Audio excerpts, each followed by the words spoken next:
Good morning, everyone. Happy Friday. Let's see.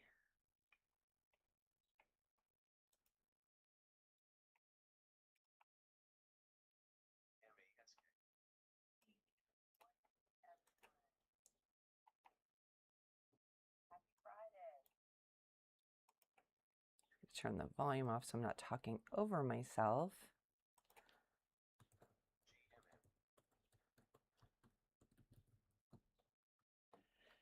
Today is the SpaceX IPO. That's like the big news of the day, I think, honestly.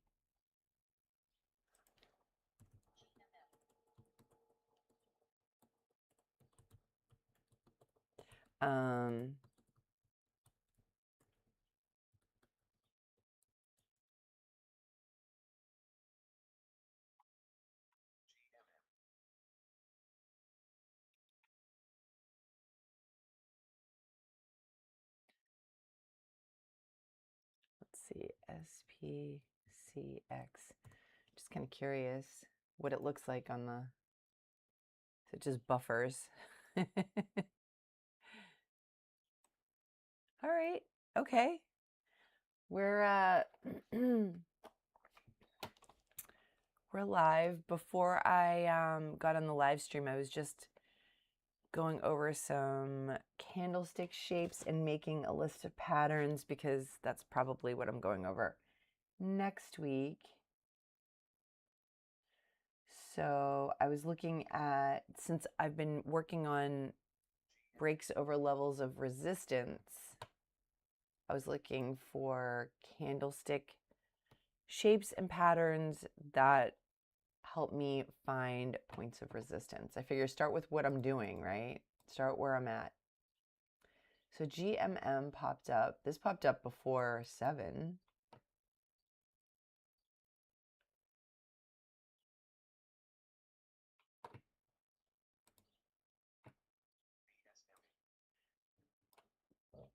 Let's see what's going on with it. So interesting.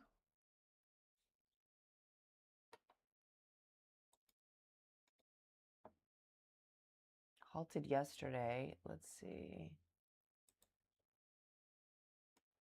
What does it say for news? No, it doesn't give specific news. Okay. But it's a Chinese stock. Visual content production and digital assets development. Interesting, interesting.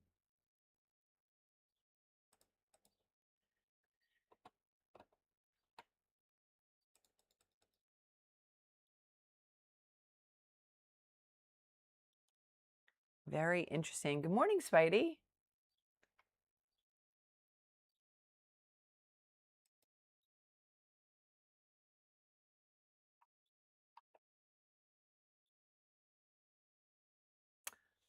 Okay.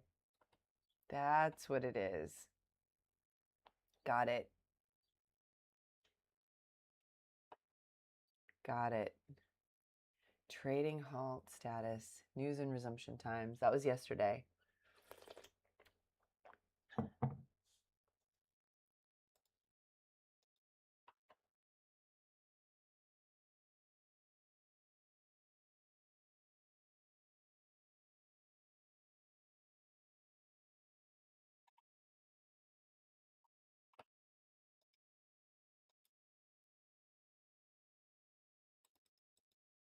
I'm gonna be honest, I'm feeling kind of lazy today. I don't know. I was feeling that way yesterday too.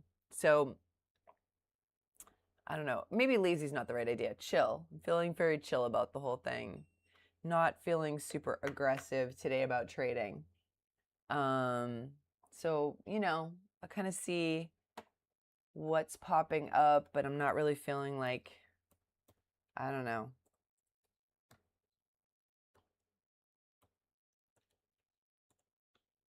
Not really feeling like chasing stuff. I mean, I probably shouldn't be doing that ever anyway, but I'm not feeling super aggressive about it today. Let's see. It says a lot of shares outstanding. Rocket Pharmaceuticals. Now I've got, and it's easy to borrow, which is great. I've got the column now for hard to borrow, easy to borrow. So I can just see right away if it's, I did dilution tracker, but on it, I'm going to be completely honest. Like, I don't really think I'm at that level. I'm still working on the fundamentals, but I did look at it, dilutiontracker.com. Yep, I did. But I just, honestly, that looks like something I would look at once I kind of get the fundamentals down more, you know, because I'm still working on basics. I'm not really, yeah, then it would be good to add those layers on top of it, you know, because right now I'm just really trying to get a grasp of tape, level 2, chart patterns, candlestick patterns. That's something that I realized once I started focusing on the chart and I simplified things. I realized that I was kind of lacking in some of the fundamentals. So I want to make sure I get that down first. And actually, this week my goal is candlestick shapes, which has been very eye-opening. And next week, I'm going to focus on candlestick patterns. And I've already got a good list going of what I'm going to focus on so that I can really dial in on like resistance, support, trend lines, patterns, pattern recognition, and all of that. But I did check it out. But it's probably something that might be more helpful to me when I'm a little further along in my trading education, you know?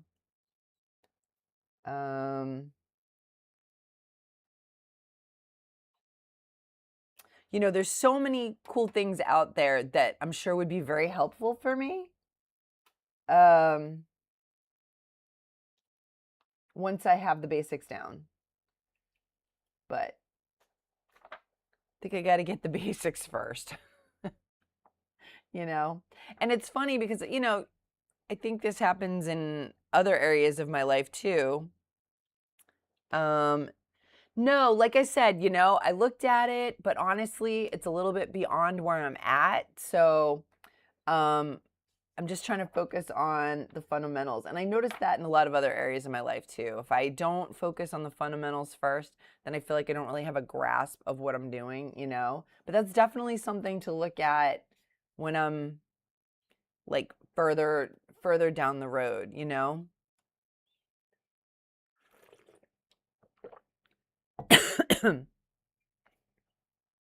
I'm definitely, oh, hey, Aligos. I'm a really simple person, you know? I just tend to, I really like to focus on the fundamental. I feel like if I don't get a solid grasp of the absolute basics on something, I feel like I won't really, you know, be able to kind of progress. So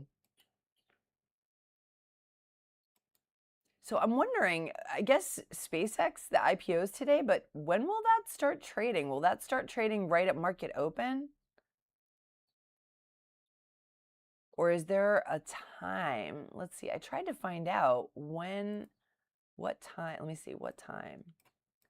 What time? I'm just curious, you know? I mean, it's such a huge, massive, such a huge event. Okay, it says SpaceX shares will begin trading on the NASDAQ between 12 p.m. and 1 p.m. Eastern Standard Time. Okay. Well, the broader market opens at 9:30 a.m., obviously. Bankers typically delay the initial public offering debut to finalize order books and process the opening cross. I don't know what that is. Would you like to know which broker platforms are participating? That's interesting. Is Think or Swim participating?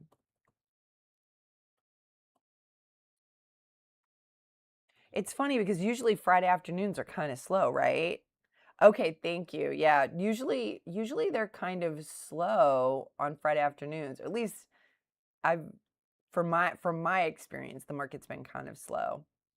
But that might perk things up because people just want to watch. Let's see.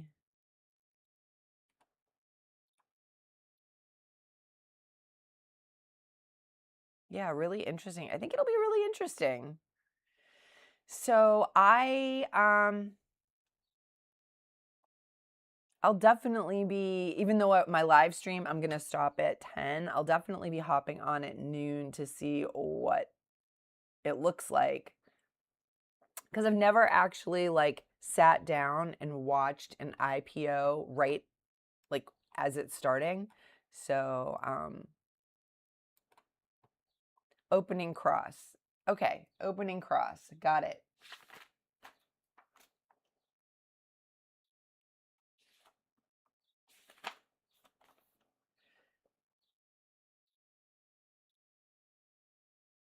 So yeah, I'm really excited. I don't know, is anybody else like? What are your thoughts on the SpaceX IPO? I honestly, I've watched most of Ross Cameron's video on it, but I haven't like looked at it super in depth because I really didn't have any plans of trading it. It's way out of my price range, but I'm sort of curious what everyone else thinks about it.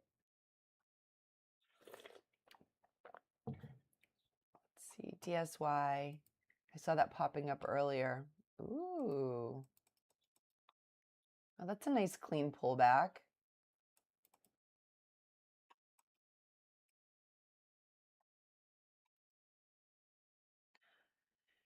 I traded it a couple of days ago, but I kind of didn't do so well on that.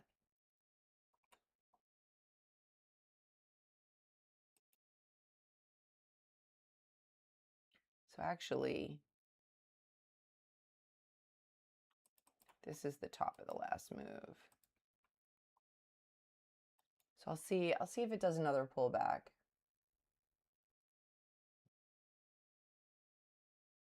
Oh, look at that. It's just tapping that. Oh, this could be a flat top breakout, which I like. Possibly. Oh, okay. Okay. That's interesting. PWRL invested in SpaceX and their price. Yeah, I'm sure anything related, right? Anyone related to SpaceX.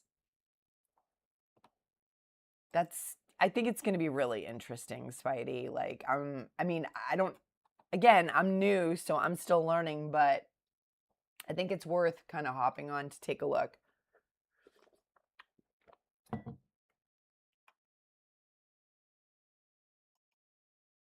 I'll have to talk to my daughter. We'll have to reschedule. We'll have to figure out when we're going to work out. We usually work out after around that time. So I'll have to be like, we have to move the workout.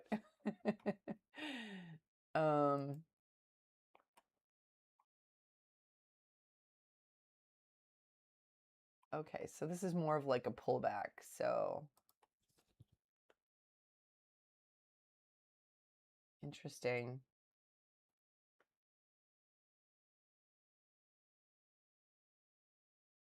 Oh, didn't catch my order to buy. Maybe that's a good thing with this. Yeah, pretty relieved about that. Looking at this price dropping.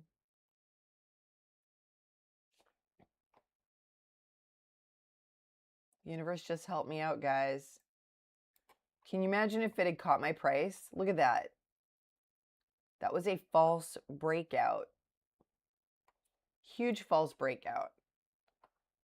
Look at that. Oh, okay. I don't do as well with morning workouts. I've done them. I do them if I have to, of course.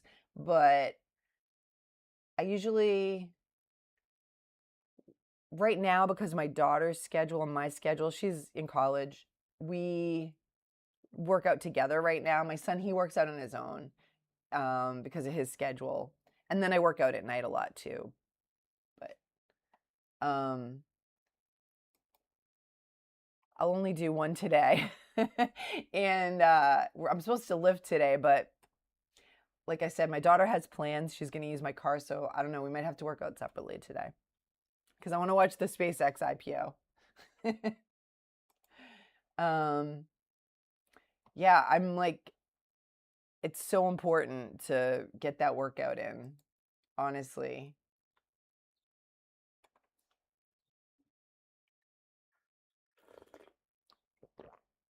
Lift heavy things. Everyone should be lifting heavy things. So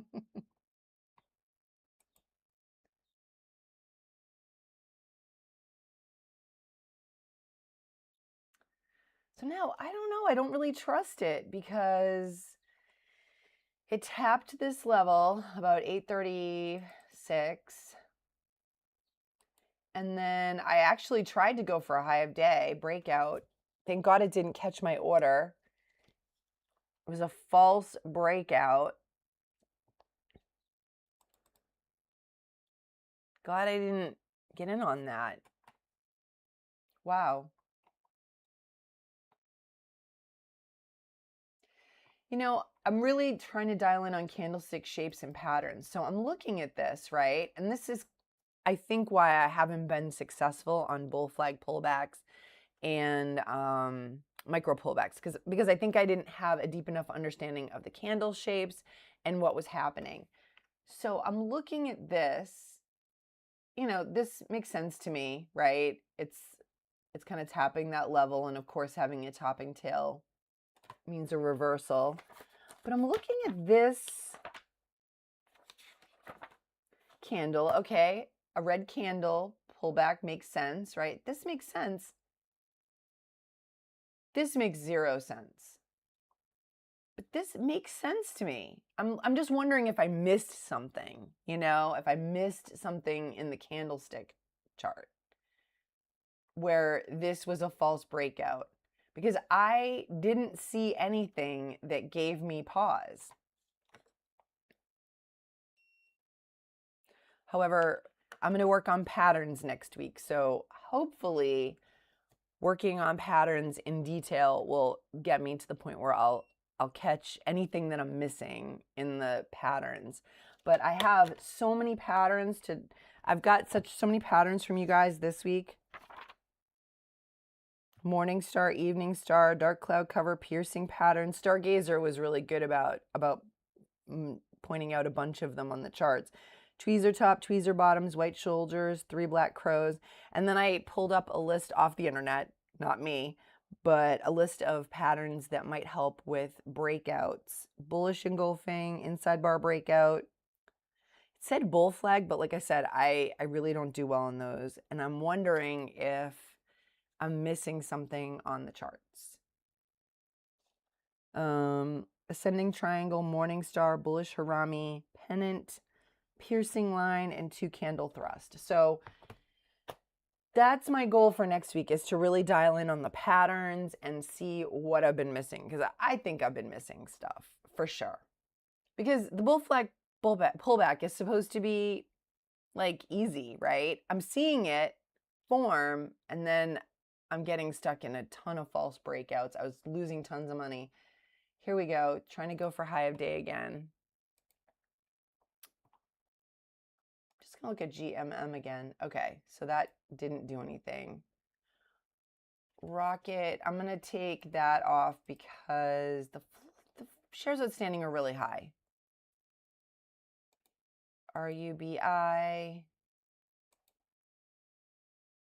not really doing much. VSME, no. DSY seems to be, and it's only at 770, so it's just kind of like, I find this confusing, this candle here and this candle here.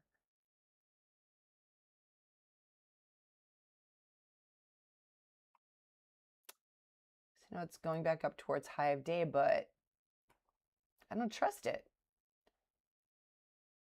And the other thing is, this was the top of the last move, and then it broke that, and now I would say that this is support.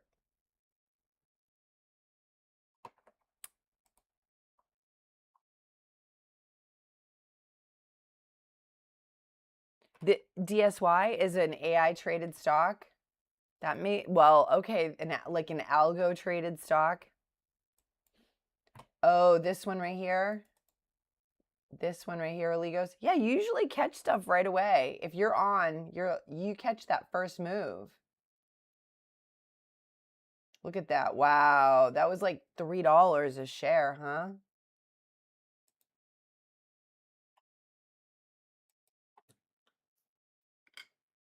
Well, again, I'm kind of feeling yeah. Yeah, that's too bad. That was a good one. You catch them right away a lot of times. Yeah, it got a good initial move up. I'll be honest, I'm feeling kind of not lazy. Lazy is the wrong word. Chill. Very chill today. Not feeling like chasing stuff, not feeling aggressive. I don't know how much I'm gonna really chase stuff today. I feel like I was chasing all week. I don't know. I didn't do well this week with all the volume. You'd think all the extra volatility, all the extra liquidity, I was all excited about it. Now I'm kind of like, eh. I'm going to just chill. I'm going to chill about the whole thing. The algo is scalping the market. Yep. Well, sometimes I look at stocks. It's funny you say that. Sometimes I look at stocks and it's got that boxy look. And that's algo trading, right? When it's like all boxy looking, when the pattern's really boxy. I wish I could find an example. Like this right here. This right here, that's algo trading, right? When I see this, I thought this here was algorithm trading. Just algorithms trading overnight. But sometimes you don't see that. But yeah, like here, I thought this was like algorithm trading. Right there. DSY hovering under 8. It broke out, but I don't trust it. I missed it. Oh, well. Barcode. Yeah, it looks like a barcode, right? It looks like a barcode. And that's definitely, this is the kind of stuff I'm really trying to dial in on. Like, what do the charts look like? I don't even feel bad that I missed the breakout. I know. There it goes.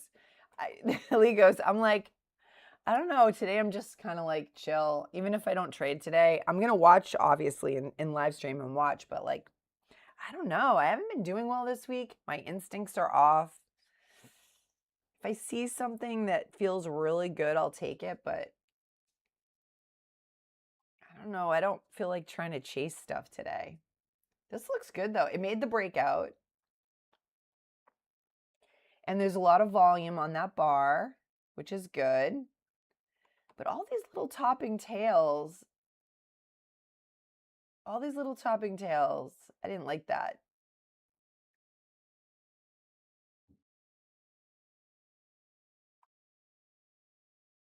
As soon as volume comes in, it will sell. So this green candle had a lot of volume, right? It had 590,000 shares of volume. And then let's see.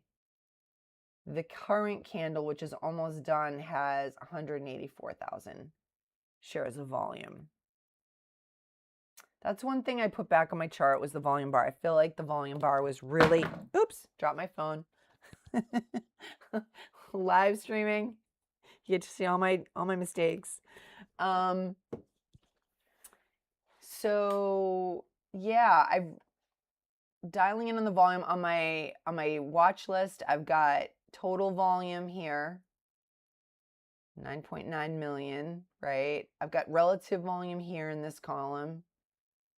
I used ThinkScript and created so that I have the relative volume.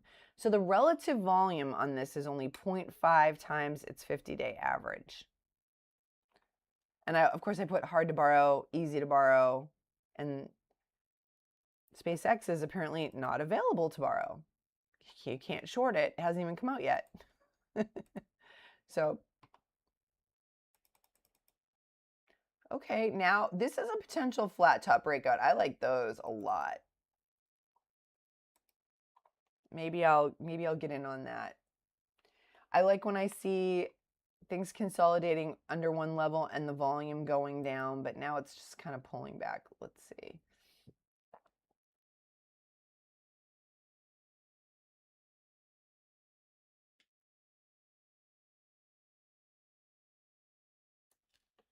I don't see any like massive orders. It's all like 100, 400.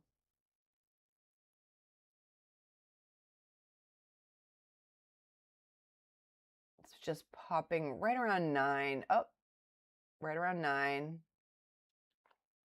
9. Okay, it's above 9 now.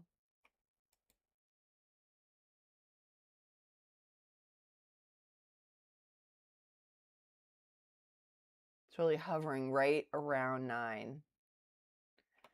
I'm like watching the tape, dropping a little bit down to 870, 880, 879, 886, 863.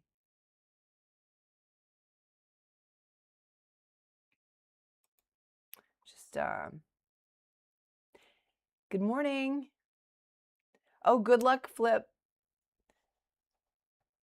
Good, get your medical stuff. Everyone should get their doctor's appointments done. All right, we'll see you back. Good luck.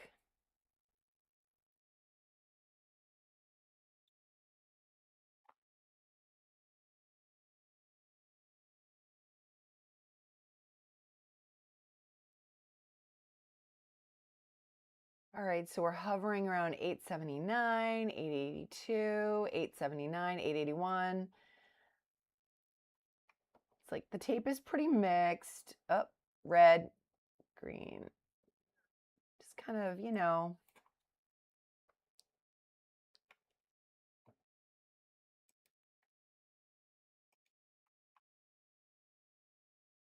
This,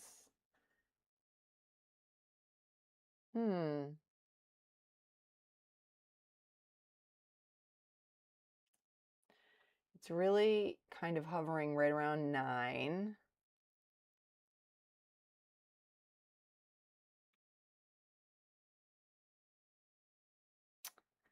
We're like halfway through this candle and the volume's still pretty low.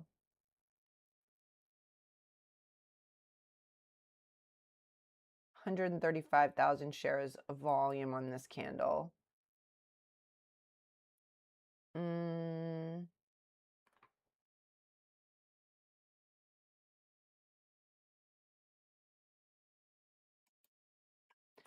Yeah, it's really hovering like right under 9 now. Oh, there we go. I think it might be going. No, red, green on the tape. Nope. False alarm. False alarm. Oh, look at this. The sentiment is really reversing. Wow. Wow. Down under 8. Okay.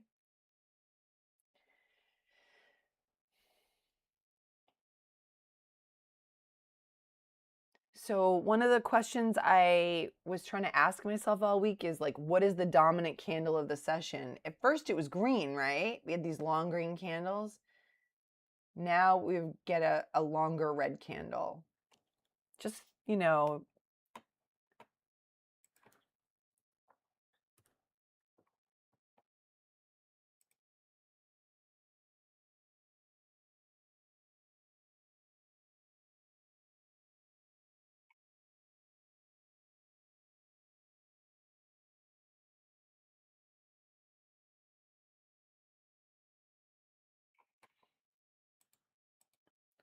just going to try to get into my Substack. Look at that.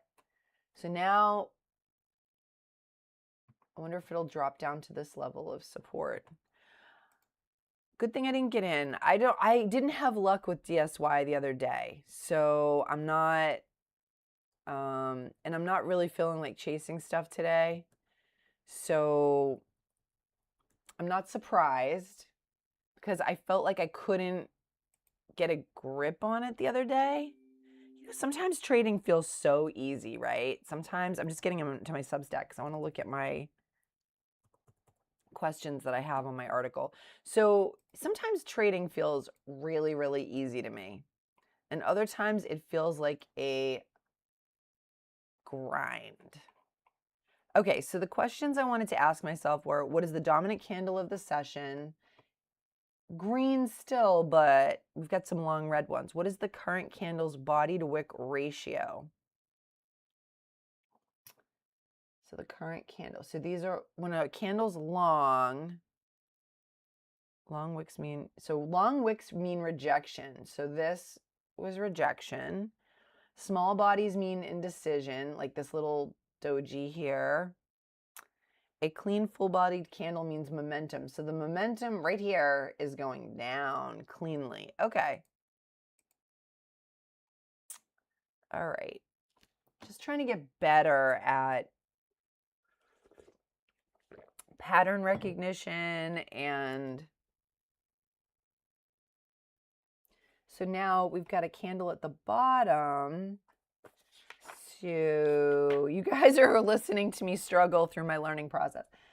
So at the bottom, that would be a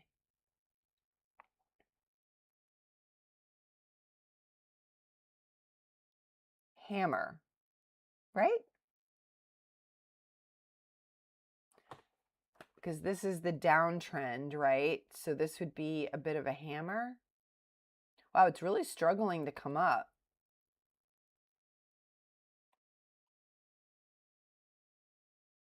Only 98,000 shares of total volume.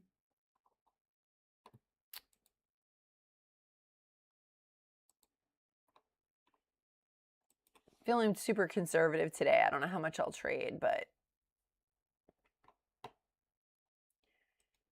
it's funny, like when I first started trading last year, I was, you know, you're just trying to do, you don't know what you're doing, so you're trying to figure out what is everybody else doing.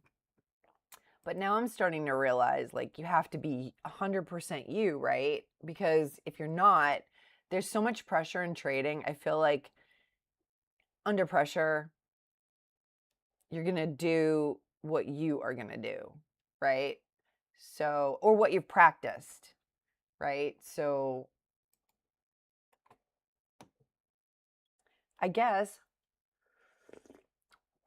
I want to stay as true to my personality as I can and practice good skills, but skills that fit my personality, right? So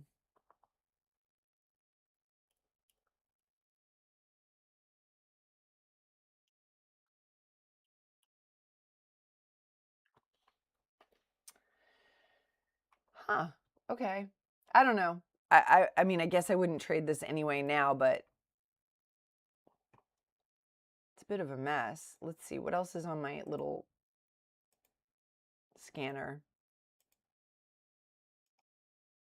I have a scanner that basically scans for the stuff that's like Ross's 4 pillars, 5 pillars, but without the news. But let me see what's on. I wonder if it's just going to be low because of, maybe I'm overthinking the SpaceX IPO. Maybe it's not affecting things at all. But yeah, I guess it just buffers. There's no chart yet, right? Look at that.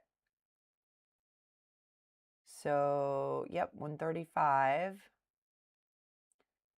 13 billion shares. 13 billion. That's crazy, right?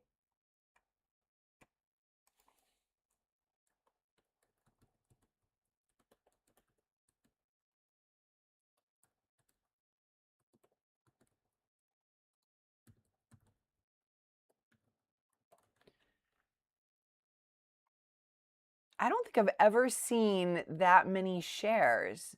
It says the share structure of SpaceX IPO is highly unusual, breaking several traditional Wall Street norms in terms of size, availability, and retail allocation.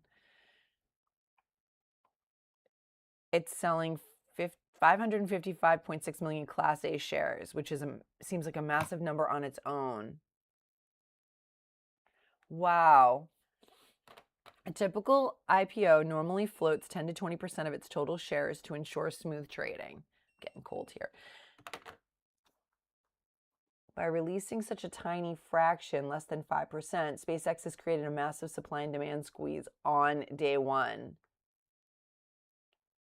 So while the percentage of shares offered is tiny, the dollar amount is unprecedented. Selling 555.6 million shares at $135 each raises $75 billion. This completely dwarfs the previous global record held by Saudi Aramco, which raised $25.6 billion in 2019. It is by far the largest capital raise in the history of the global financial markets. Wow. Wow, wow. DSY popped. Let's see.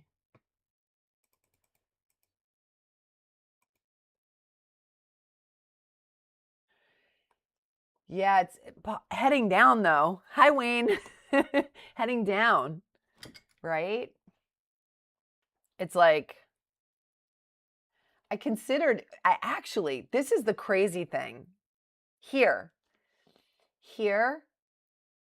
I hit my hotkey to buy and it missed my price, so I canceled the order. Thank God it rejected.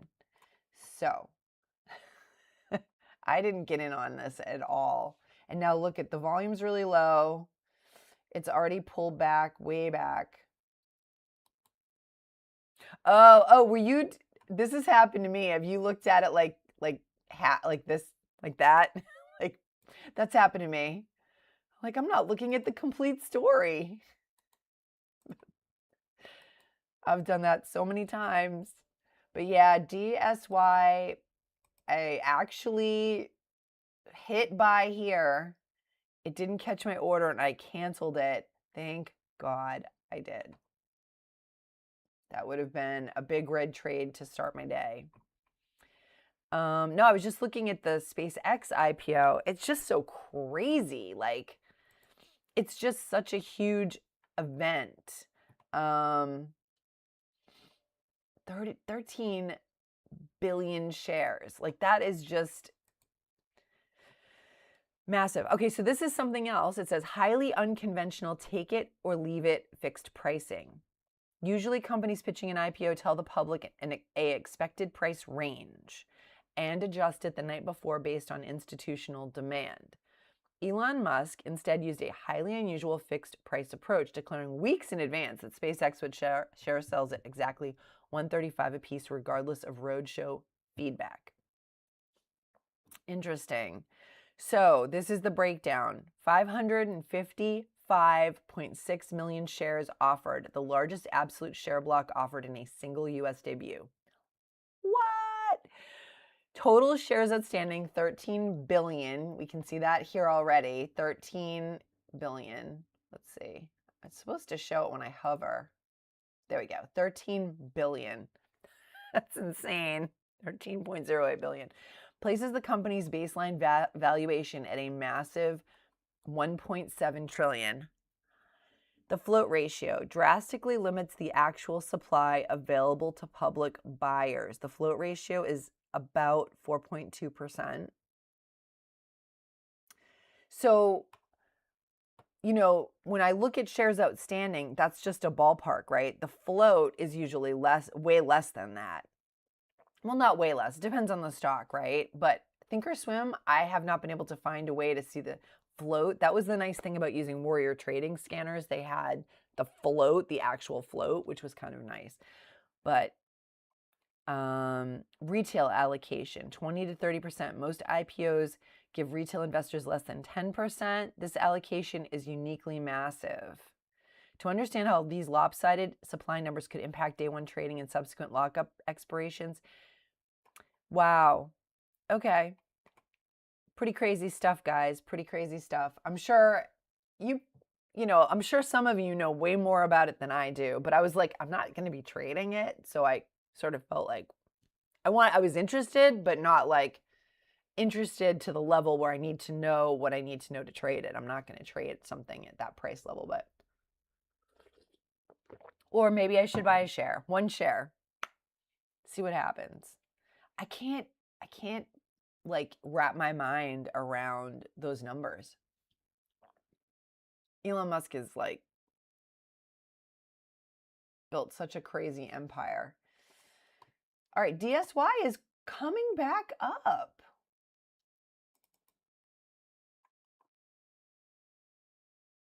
I don't know. I mean, I don't.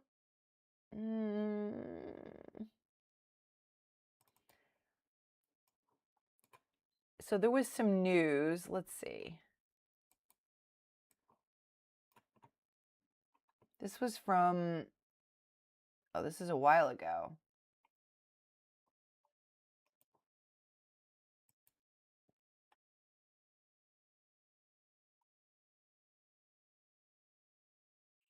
This was yesterday.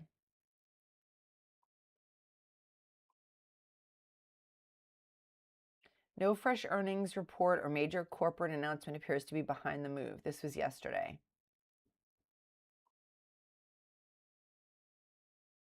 Investor attention may be focused on the company's upcoming NASDAQ compliance deadline. According to prior company disclosures and market reports, Big Tree Cloud has until June 29th, 2026 to regain compliance with certain NASDAQ market value requirements, making the deadline a key focus for speculative traders. I think that might be the case. Like, seriously, I'm scheduling my day around it. I'm like, I got to tell my daughter we're going to have to like work out separately today.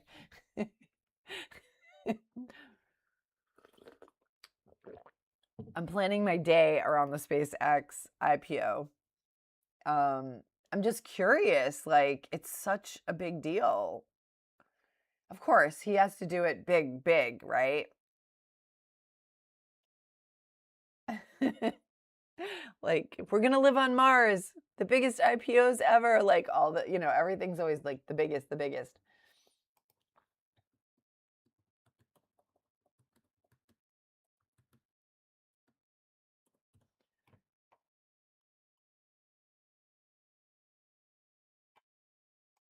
I'm just looking at the website really quick to see what it says. It really doesn't say anything. Let's see.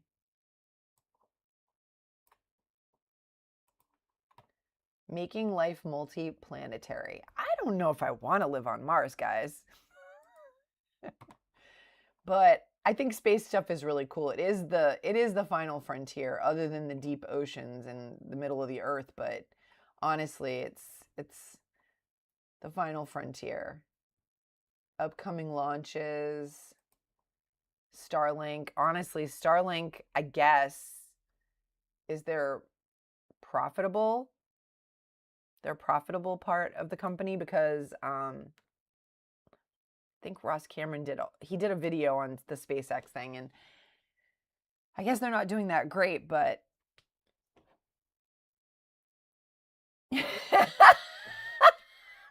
his major was girls.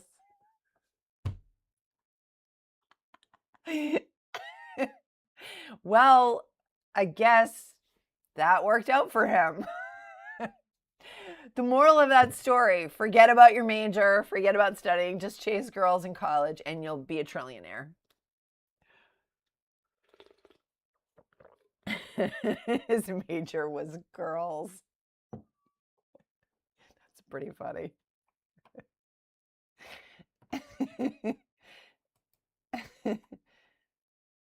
Yeah. I mean, well, that doesn't bode well for the rest of us who are going through good old-fashioned hard work and persistence. That's hilarious.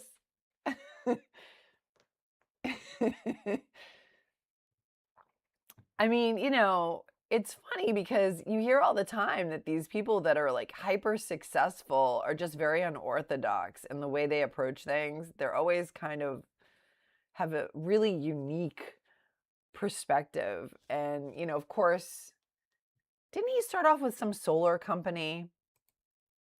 I don't know. I don't know the whole history. I actually read his book a long time ago. Like there was a book. Trying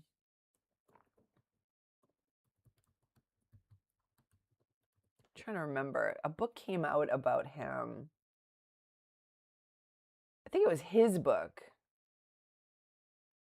No, maybe it was a book about him. I'm trying to think, which book was it?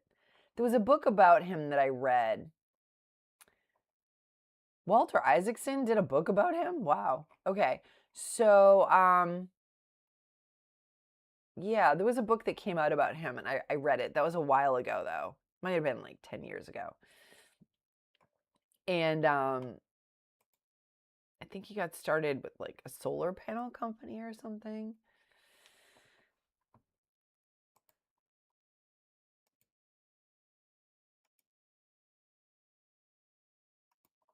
Yeah, interesting. I mean, I don't see anything on here. There must be a section for investors. Here we go. Investors. Investor relations. IPO roadshow deck, roadshow video announcement. Their financials, all their filings, events, upcoming events. There are no events scheduled. There's an event today. Leadership.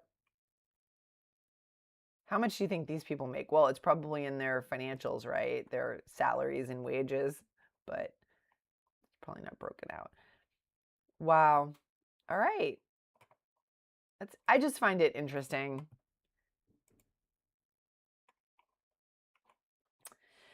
I think, you know, I honestly, aside from me feeling very lazy about investing today and very chill about the whole thing, I'm wondering if everyone's just waiting for the SpaceX IPO.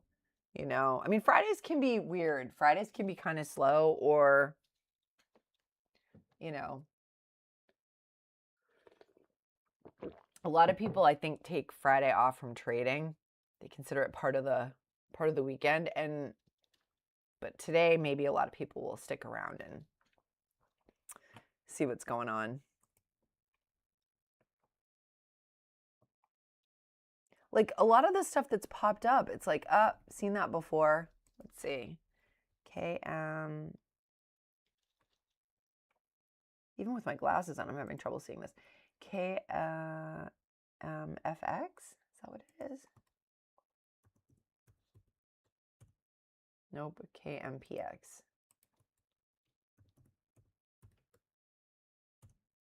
Nope, that's not what it is either. I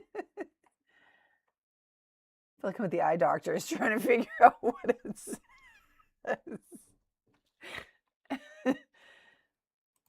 All right.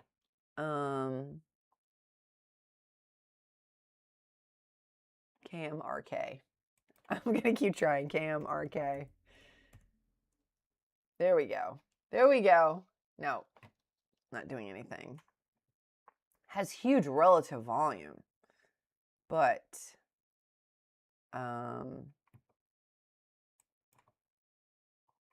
not doing anything.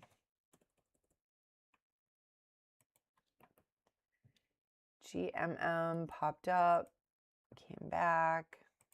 DSY is really trying. Look at that.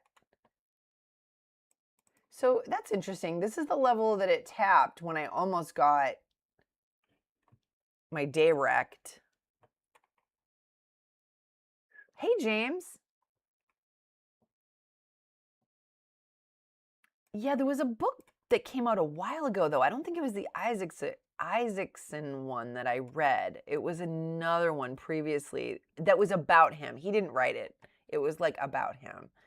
And I remember the author saying, hey, Christoph, good morning. I remember the author saying like they met him for like a meal or something. I don't know.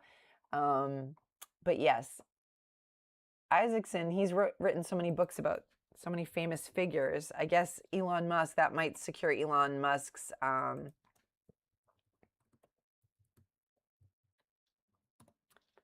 place in, like, biographical history, right?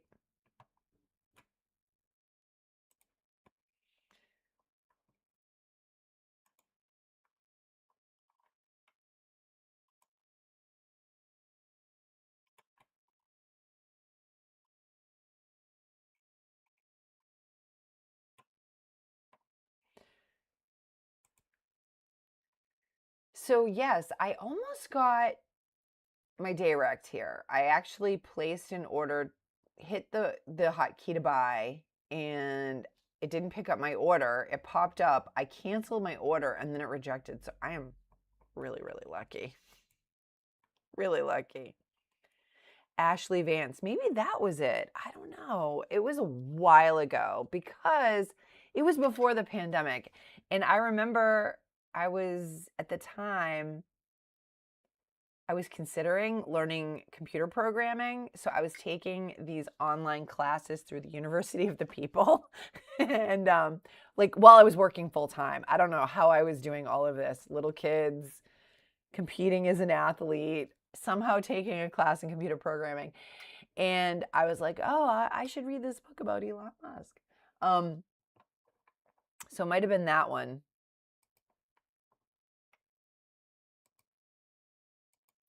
Now it's really hard for me to make time for reading because I do write a lot. So I have to take time off from writing to read. It's only so many hours in a day. If you guys could just add like 4 to 6 hours to each day, that would be really helpful for me. I would appreciate that. Not much going on, but you know what? I'm enjoying watching what is going on. Okay, so GMM, nothing's happening. DSY, I don't really get its thing. I'm going to be honest. I'm glad it didn't catch my order and that I canceled. I'm super glad, obviously, for obvious reasons, but I felt this way when I traded it the other day. I was like, I don't get it. So KMRK is popping up again, but no, it's not really doing anything. Why is it popping up? Let's see. They don't really have any other information. So the bid and the ask, this makes no sense to me, but okay.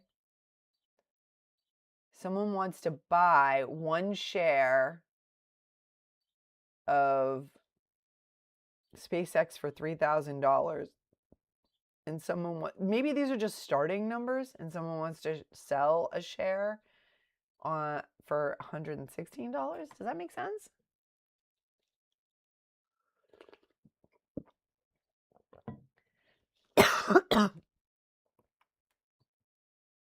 What does it say here? Space Exploration Technologies Corp.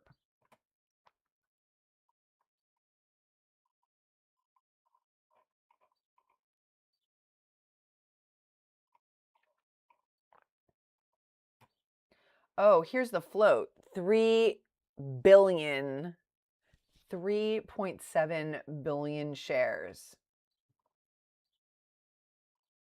So, okay, sometimes the float's here on Thinkorswim. I didn't think they put it on here.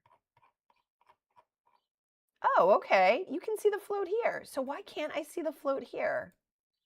Customize. Shouldn't I be able to see the float here?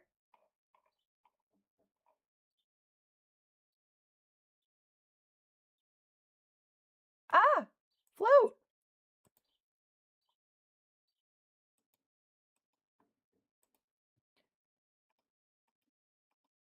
Is that new?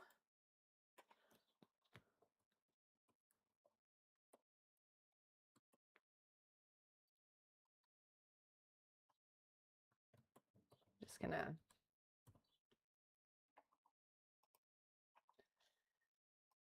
I think that's new. I don't remember being able to see that before. That's awesome. I don't remember being able to see that before, guys.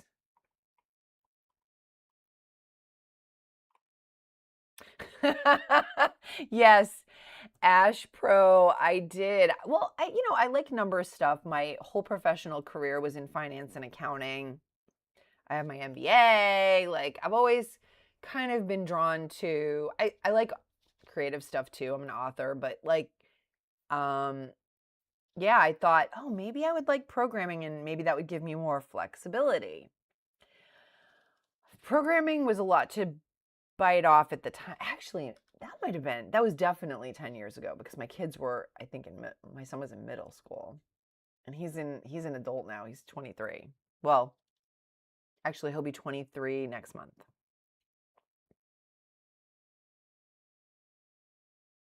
Ah, okay. Okay. You think that people are what? Getting rid of stuff so they can free up cash to trade SpaceX? That's interesting. That's really interesting. Well, I never noticed the float on here before. Is that new? I feel like that's new. Now I can see the float. Woohoo! Of course, my watch list columns are getting so long now because I have, of course, the ticker, the share price, I have the percent, increase or decrease, the shares, the float, the volume, total volume, relative volume. So it's getting a little crowded over there. It is. It's so crazy. We were just going over some of the data on that I found online about it. It's just absolutely flippin' massive. Like, it's crazy.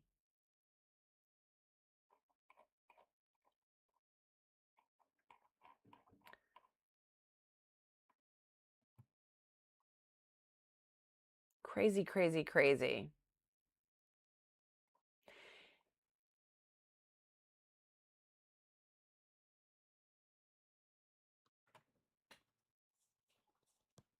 Wow. So I don't know, maybe some of you are holding SpaceX. I just think it's really, really interesting because it's such a massive amount.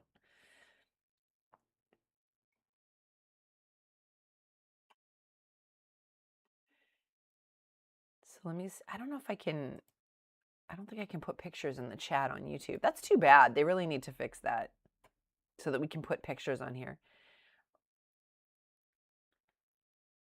Oh, they changed NASDAQ rules. See, that's really interesting, right? I guess Elon Musk gets what he wants, right? Because he's got that much money.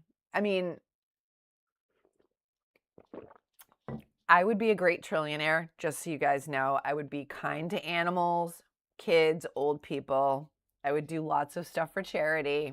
Okay, so if anyone wants to give me a free $1 trillion, I promise I will use it wisely.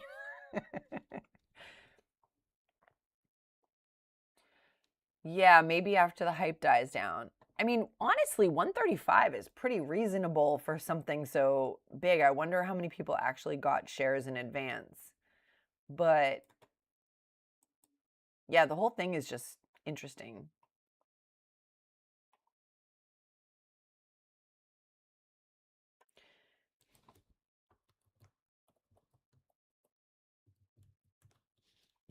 I wonder too, I don't know. I'm just like spitballing here, but I wonder if this has anything to do with the drop in Bitcoin. Maybe people are taking money out of Bitcoin so they can trade SpaceX. I don't know. I mean, I unloaded a lot of my Bitcoin before it dropped like a couple weeks ago. I'm glad I did.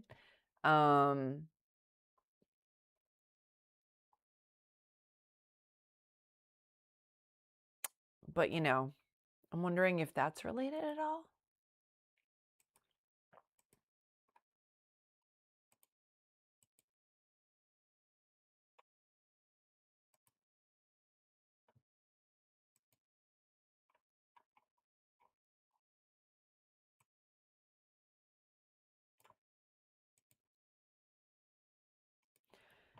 Let's see.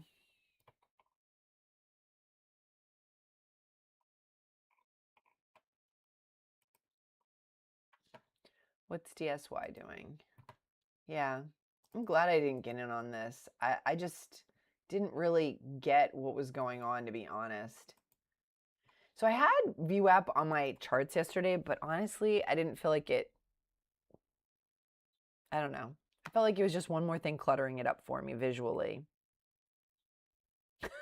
FOMO shock therapy. You guys are so funny. Let's see. Oh no, that was something else. Okay, sorry. Be good to get yeah, I just think that like yeah. This week has been crazy. I'm wondering if the Bitcoin had anything to do with it, because Bitcoin just kind of bottomed out. Yeah, I took VWAP off. I had it on yesterday. It felt like it was just cluttering everything up, so I took it off. Yeah, I'm really glad I didn't get in on DSY. Whew. Really glad. That would have been kind of a mess. Oh, Ross Cameron put out a video 35 minutes ago. SpaceX IPO. Did you get any shares? I got to watch that video after the live stream. Really, it'll be really interesting. So guys, I haven't had any trades yet. You know, I'm being real chill about the whole thing. Honestly, I haven't done so well this week. I'm like, I don't know. I guess I should be more upset about it. I'm just more like, all right, like I'm not on my roll. So, you know, I'm just going to chill about it. Let's see. So, DSY. Let's see, is there anything else happening? I'm just going to go down. Charles Schwab has this pre-market movers list, but nothing is. A couple of things popped up between 4 and 7 a.m., but what's this, Kate? It's like, I don't know.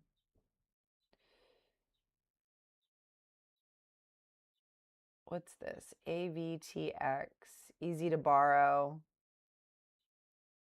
higher float.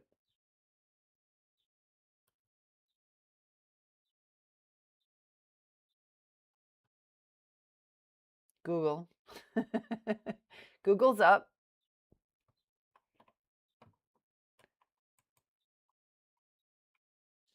Let's see.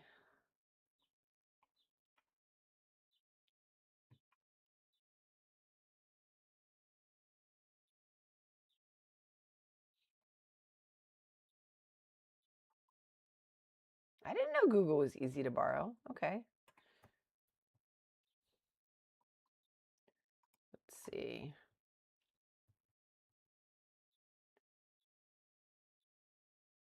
What's this? Google. AMD.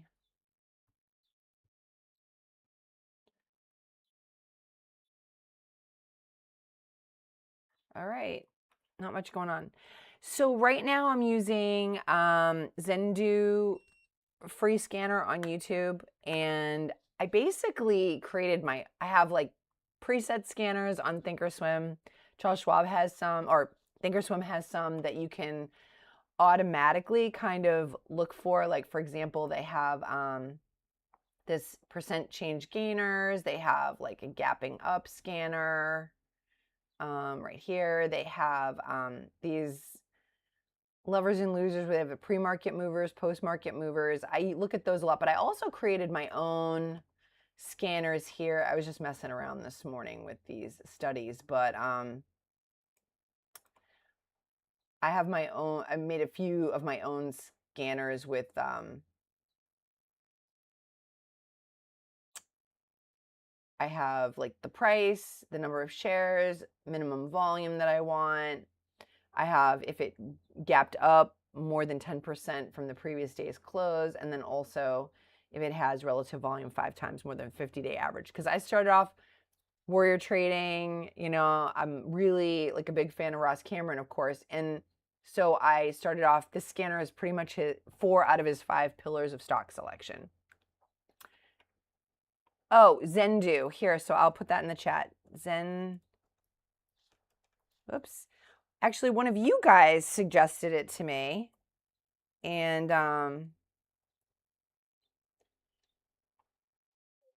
It's called Zen Do, and they have one that has like a very relaxing ocean sound in the background, and then they have another one that doesn't have that, but it just pops up with this stuff. But this is like small, pretty much small cap momentum stocks.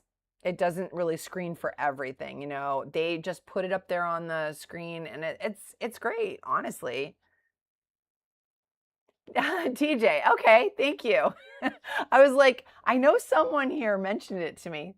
TJ did. Thank everybody. Thank TJ because that was very helpful. Oh, okay, okay. I'll check that one out too. Thank you. But you know, the only thing I really liked Warrior Trading scanners. I liked them a lot.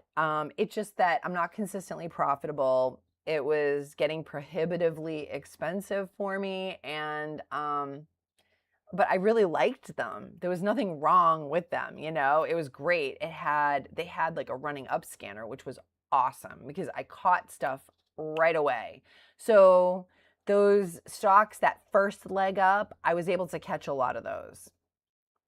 You're welcome. Yeah, I liked Warrior Trading scanners. I liked the way it was set up. It had a lot of cool scanners on it, not just for small caps, but large caps and IPOs, recent IPOs, recent reverse splits. It had all this stuff on it, which was really great.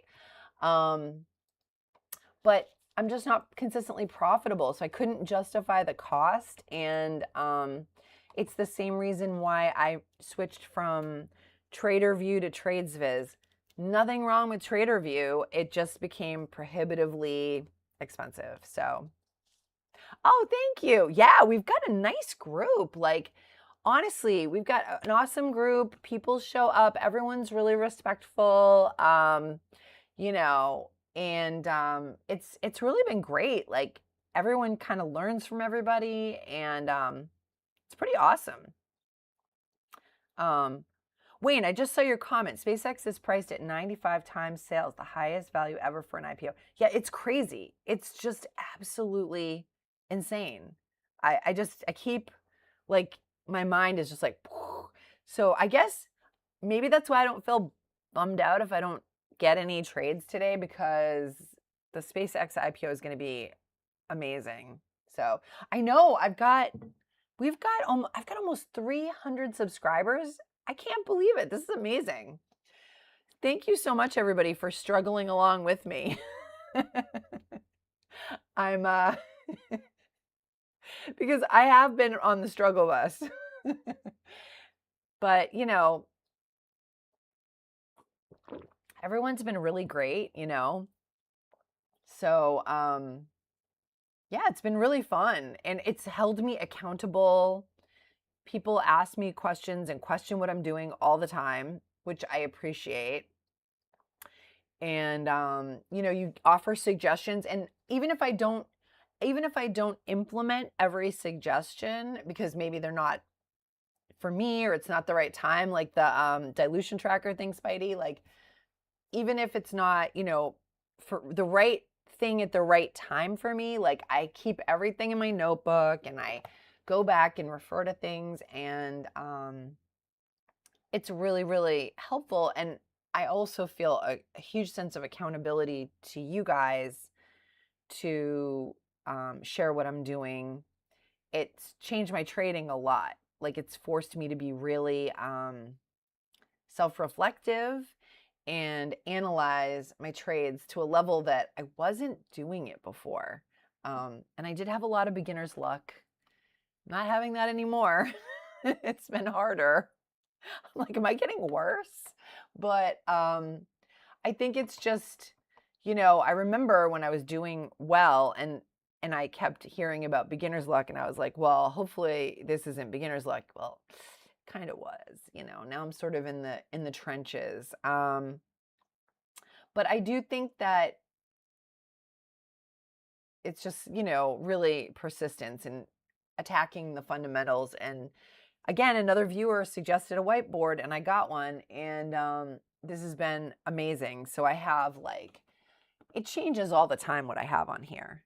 But I have my weekly goal, I put my daily goal, my fundamentals, principles that I live by, and then my P&L setups, my positive P&L setups that I'm focused on. So right now I'm focused on high of day breakouts and flat top breakouts. Oh, thanks, Christoph. I actually looked into it.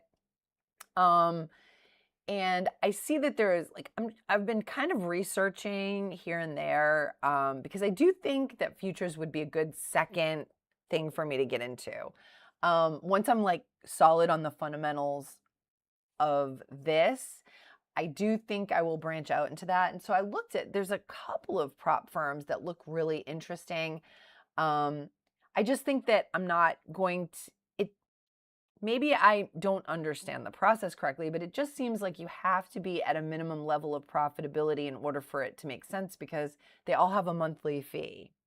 So for me, right now I'm a break-even trader. I feel like I'm not going to be able to keep up with that. I'm just going to be paying a fee.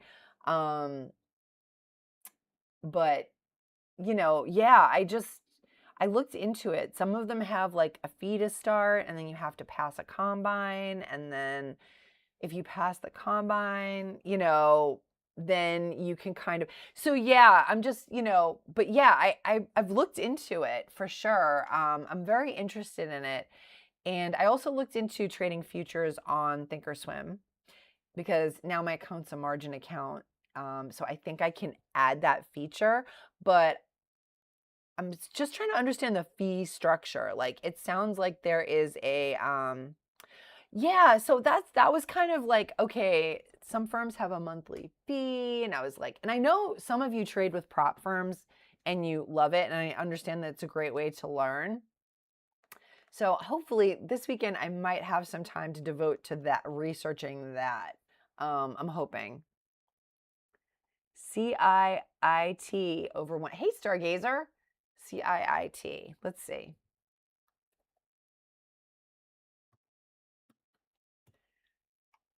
But I feel like I have to kind of understand, what more about how it works. Tradeify or Lucid, and it's a one-time fee. Ah, okay. That was kind of like putting me off because, okay, so let me write that down. Tradeify. Okay, let me check those out. The one-time fee I get, right? Because they're like, if you are using their resources and you never really make it past the combine or whatever, I get that there's a fee to start. But like the monthly fee, I was like, how am I supposed to, I'm pretty frugal. Like, how am I supposed to manage that,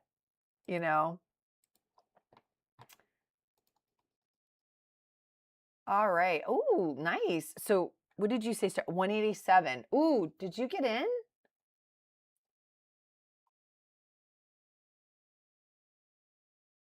No new news today, but this one has low float. Why is it not showing? Won't show the float column when I hover over it. Okay. So,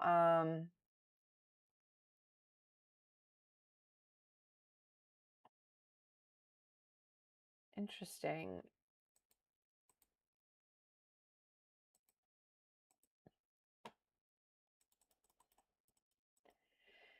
So I'm thinking one of two things is going to happen.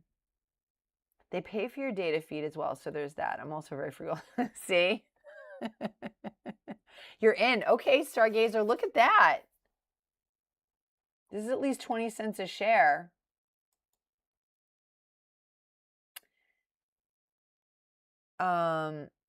Yeah, I sort of have to justify, the expense because, I'm looking at trading like a business because I want this to be my job. So I do think of it as a business. So I have three options here. I can get in on the momentum, or I can not trade, or I can wait for a pullback and then trade off the break of the new high.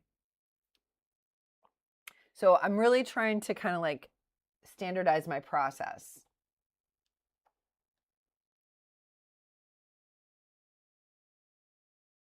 I'm definitely a standard operating procedure kind of gal.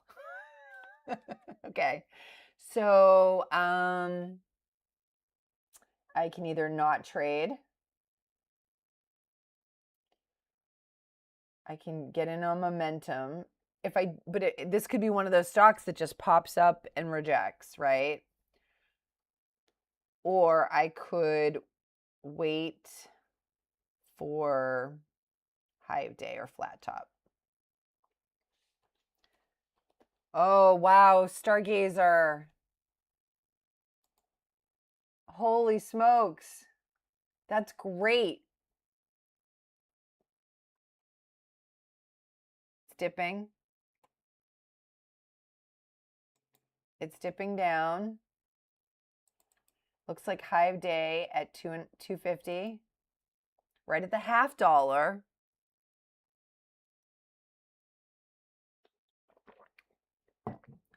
Yeah, so I was doing better earlier in the year. Ooh, earlier in the year. Out at 245. Wow, what a great trade. Stargazer, that's great. You really capitalized on that momentum, that early momentum. So now this is a long-legged doji, right? That's what that looks like that's forming. So this looks like the beginning of the pullback.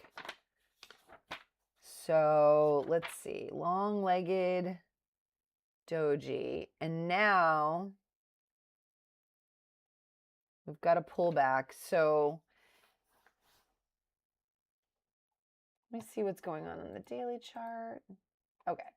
So if it comes back up, I might take a trade for high of day.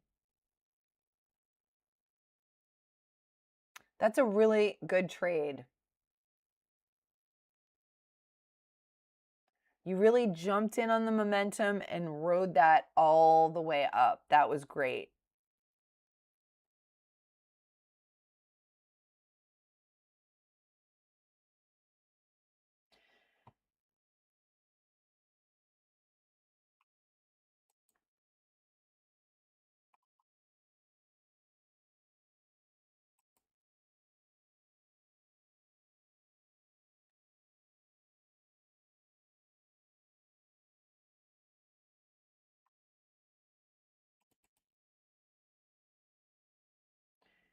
So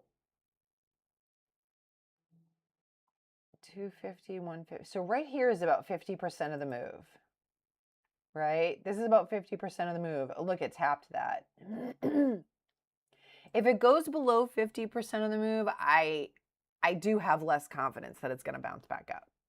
But now it looks like this is a big lower wick. I'm really trying to focus on those candle shapes. I'm seeing a large, this was a doji, so this is indecision, right? And then this one has a lower wick. So it feels like there's pressure going up. Let's see. It's hovering right around 210, 209.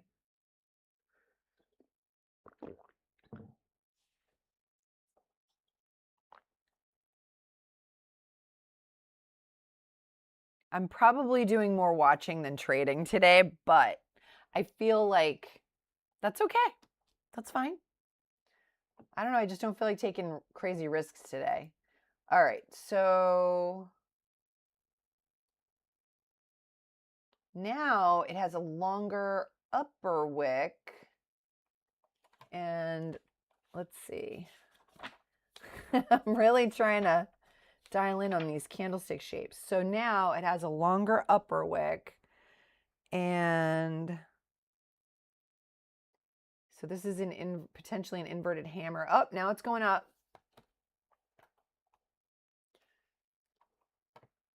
And one of my questions that I have in my Substack article, does this candle confirm or contradict the candle before it?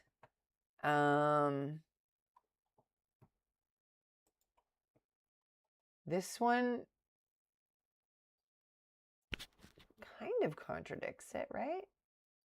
All right, now this is a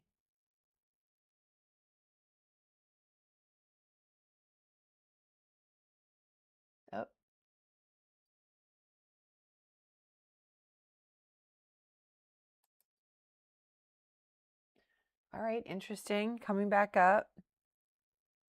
But it has a long way to go, right? This is a long way to go.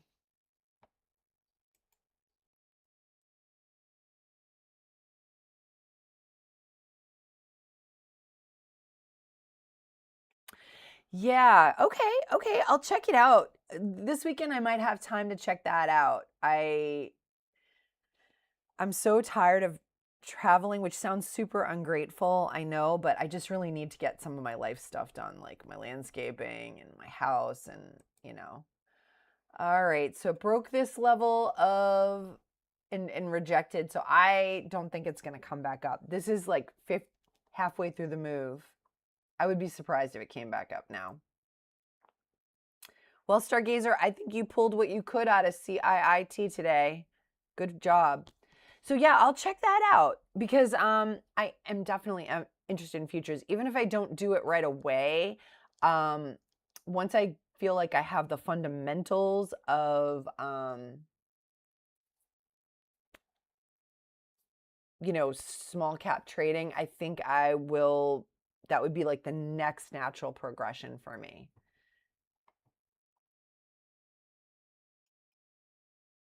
What do you like better, Christoph? Do you like trading stocks or futures?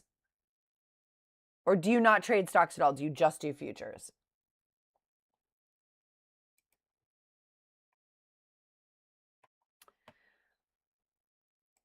Let's see. GMM, not doing anything. DSY, way down at 6.5. KMRK, that was never doing anything. CIIT, Stargazer got a killer move off of this, a killer trade off the initial move.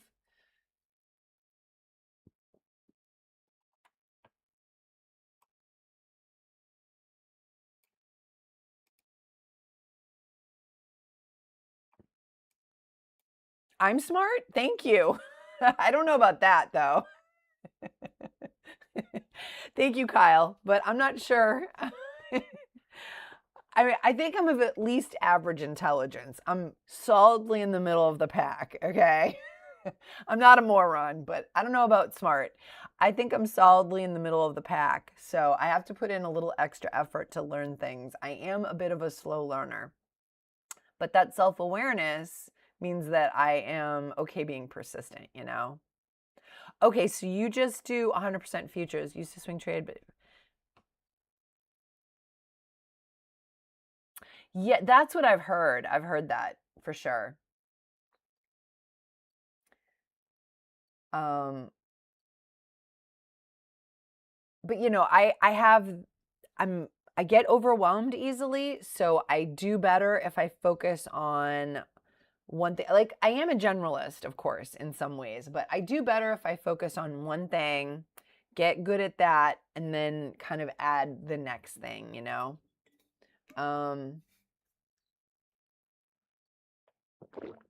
So CIIT never bounced back up. So I'm looking at this chart right now, since my goal is candlestick shapes this week, and I'm wondering, is there anything here that would have told me that it wasn't going to bounce back up, you know? Ah, okay. That is very appealing to me. Like, what do you mean by hybrid, Kyle? Like doing two different things? Or do you mean like, yeah, I mean, I definitely want to branch out. It's just, I'm still new and I'm not consistently profitable. So for me, it's really, really important that I understand the fundamentals of this. And I feel like for me, okay, maybe the fundamentals are different for everyone. I have a list here that I wrote this morning. Oh, quant and technical. I really don't know much about quant trading, honestly. I really don't know much about it. Is quant like algo trading? Oh, yeah, yeah, the taxes are different in Canada, of course, but tax implications matter a lot, a lot. Um, I used to work in a tax accounting firm. I used to do tax preparation for individual, like wealthy individuals and small businesses. And, taxes matter. I thought I wanted to go into tax accounting, but after that experience, and everyone was wonderful at the firm. It was a very small, independently operated firm in like kind of a wealthy neighborhood. The lead accountant, the head accountant, he was so great, but I didn't enjoy it, And then I had a bookkeeping business for a while, as like when my son was a baby, so that I could work from home.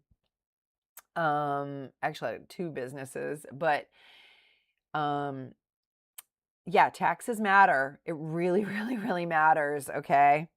So my fundamentals so far that I'm trying to, it's all these things are like awesome. It's not that I don't want to learn these things. It's just that I feel like I have to work on, I'm going to put this down though. Quant mean reversion. I still write everything down though, because I want to be able to refer back to it. Usually, sometimes I can find it. But I have heard that prop firm trading is very helpful in terms of learning. So these are the fundamentals that I'm looking at right now. Reading the tape, reading the level 2, candlestick shapes and lengths, candlestick patterns, which is going to be next week's goal, resistance and support, previous goal, trend lines, which kind of goes along with market structure, and volume. So I feel like those are the things that I'm trying to understand very, very deeply. And for those of you who have been on my live stream, you know that I am a fangirl of Josh Whiteskin. Super fangirl. The Art of Learning by Josh Whiteskin. Wicked fangirl. And he talks about his success in chess competitions and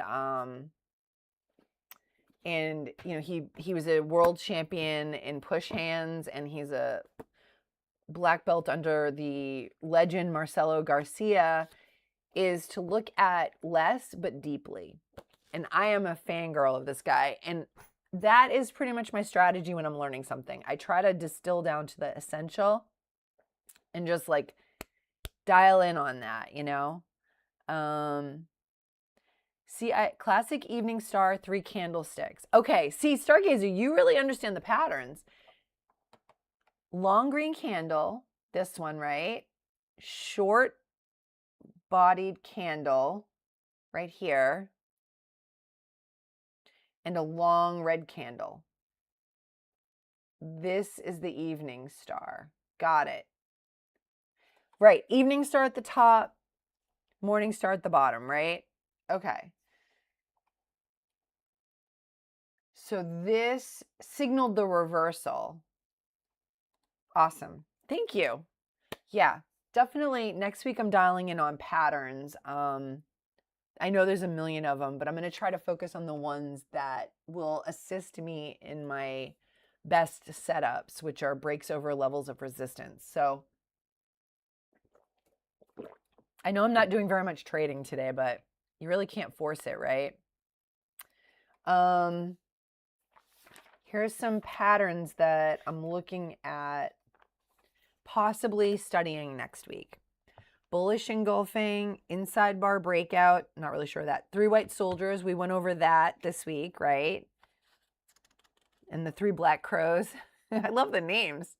Bull flag, which I already know. Ascending triangle, morning star, bullish harami, pennant. So morning star would be the opposite, right? If you see it at the bottom. Piercing line, don't know that one, and 2 candle thrust. Some of these I don't know. So I'm going to study some of these next week. And see how that will help my trading. But yeah, okay, now I see it, Stargazer, more evening star right here. So I really feel like the 50% line is where, I'm thinking if it hits 50% and goes below that, it's probably not going to come back up. And seeing these topping tails here, I guess, might have also been a clue that there was downward pressure on the price here and that it wasn't easily going to pop back up, right? And then the Bears won, and it just kind of dropped. So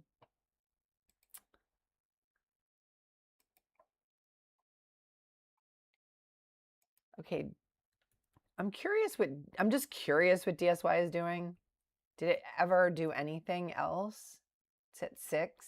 Okay, not really. So, a couple of weeks ago, I was looking at trend lines and support and resistance. So that was really helpful, focusing in on that. Abandoned baby. Oh my God. That's a terrible name. The abandoned baby. As a mother, I protest that. Okay, abandoned baby. Kind of funny though. I'm gonna see, but very rare. All right. Thank goodness the abandoned babies are rare. Abandoned baby pattern. I'm gonna look and see.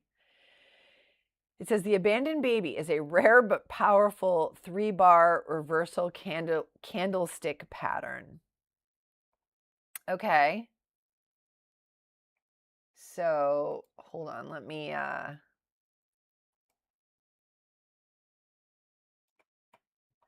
right, it says here it is a rare but powerful 3-bar reversal candlestick pattern used in technical analysis to signal a shift in market trend. It involves price gaps on both sides of a doji candle where the open and close prices are virtually identical, leaving it isolated or abandoned. Okay.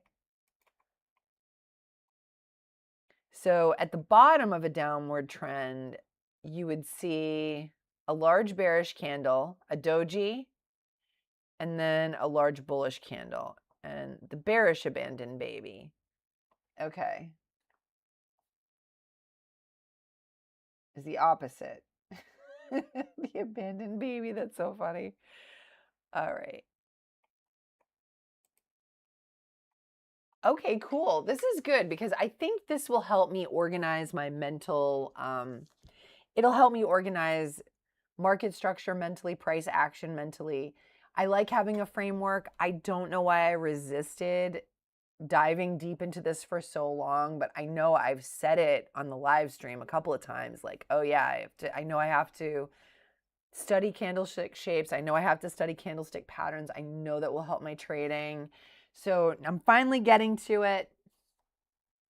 And candlestick shapes as well. Let's see, candlestick shapes. These are I have some that I was looking at on Monday. So these are the ones I was looking at on Monday. Okay. Maribozu, doji, hammer, shooting star, spinning top, pin bar, long body, bullish engulfing. And then on Wednesday, let's see.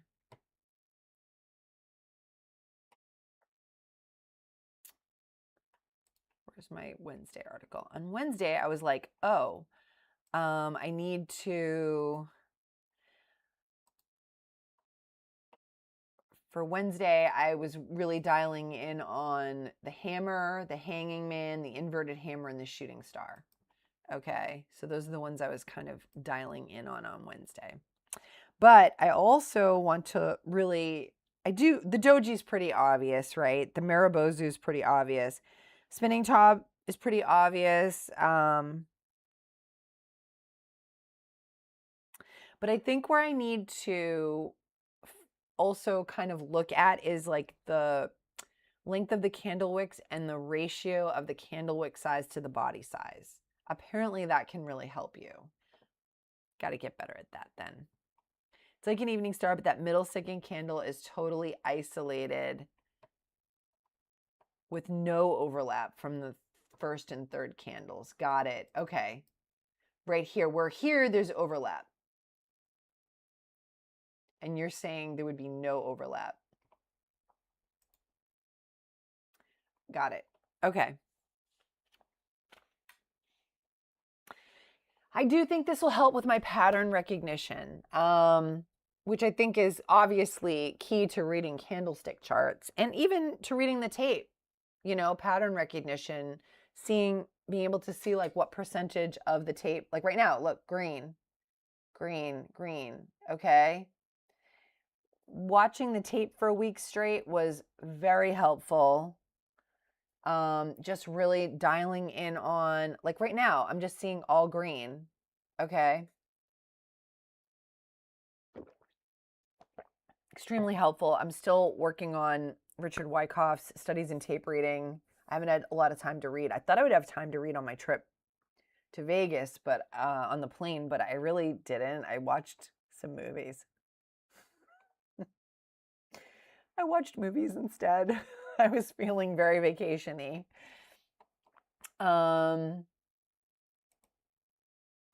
But watching the tape, I think, you know, you really still have to dial in on pattern recognition doing that as well, right? Because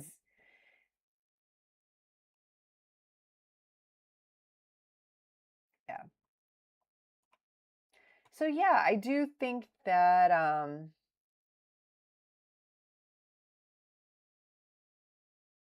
that'll help me. I think it'll help me to really dial in on that. But today I will wrap up my weekly goal on Substack. I'll make a post about candlestick shapes, what I've learned, where I feel like I need to go from here, because I don't think I'm done studying that, but I'm going to switch to candlestick patterns next week.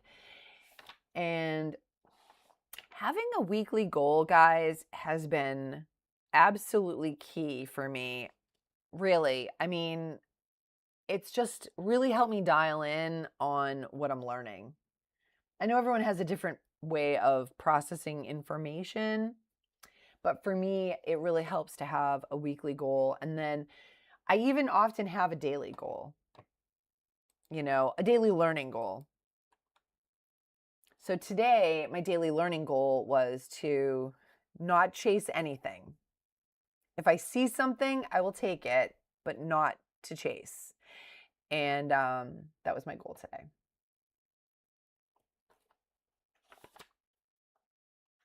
Yeah, if I see something, I'm going to take it.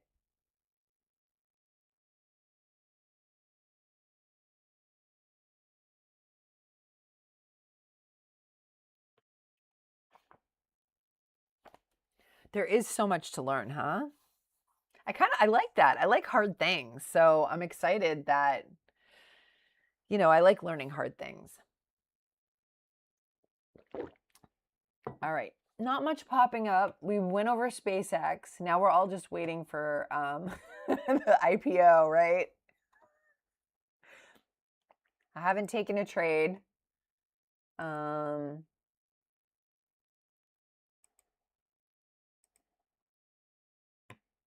Bitcoin's in the pooper. Let's see. How's gold doing today? I always check my gold.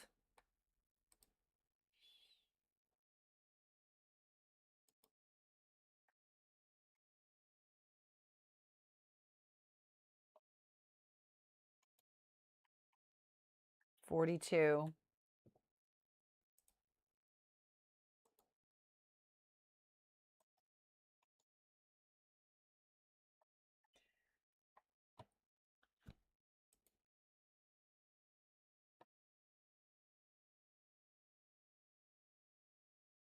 Wow, gold hit 4,000 the other day. Silver's down. What a buying opportunity for gold right now, right? Before it goes back up. It's on sale.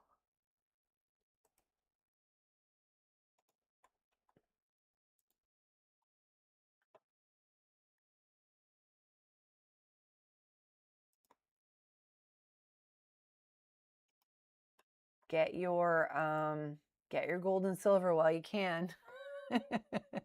That's what I'm thinking. But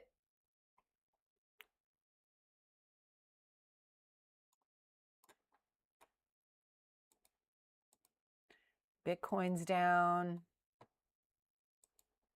Let's look at the S&P and silver. Silver, S&P, So it went back up to try to find high of day, but bounced back down again. I wonder how Tesla's doing.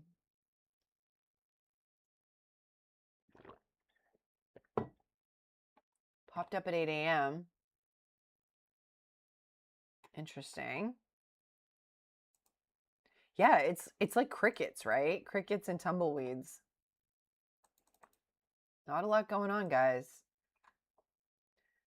Okay, so I drew this level of resistance, and DSY is kind of breaking that level, but I don't know. I don't trust it. When I look at, so the dominant candles of the session, red. I'm going to say red. Well, this is a big green candle. I don't know. Maybe it is green.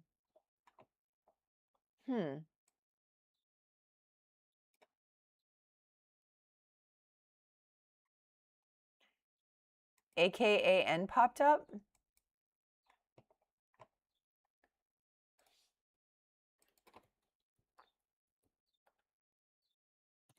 Yeah, I try to stick to like under 10. Oh, that looks good though.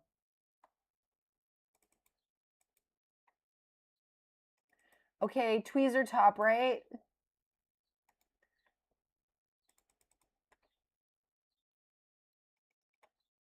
Right here at 28. So it's resistance at 28.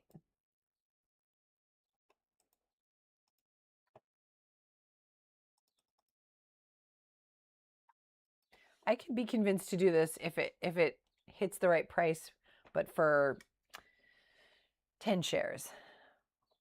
ASPB.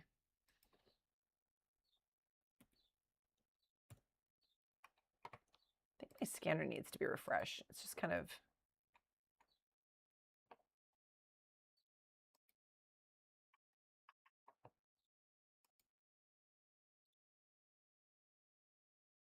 Oh, ASBP. There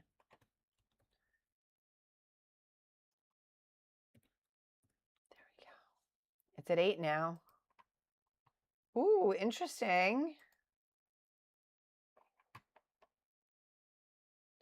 For 7, you got in for 755, so you got in for the break over this pullback here.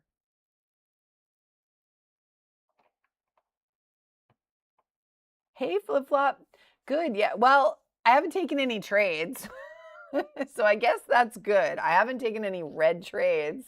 I haven't taken any trades. I'm just being really patient. If I see something really good, I'll take it, but I'm not chasing anything today. I'm just like, that's my goal today. No chasing.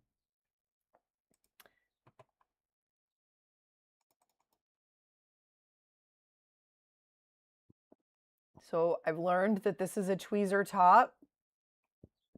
This right here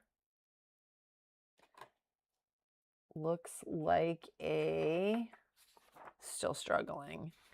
I don't know if it's been slow or I've been maybe too reticent. I don't know. I'm just not feeling like chasing or taking risks. If I see something really good, I'll take it. But, you know, 439903.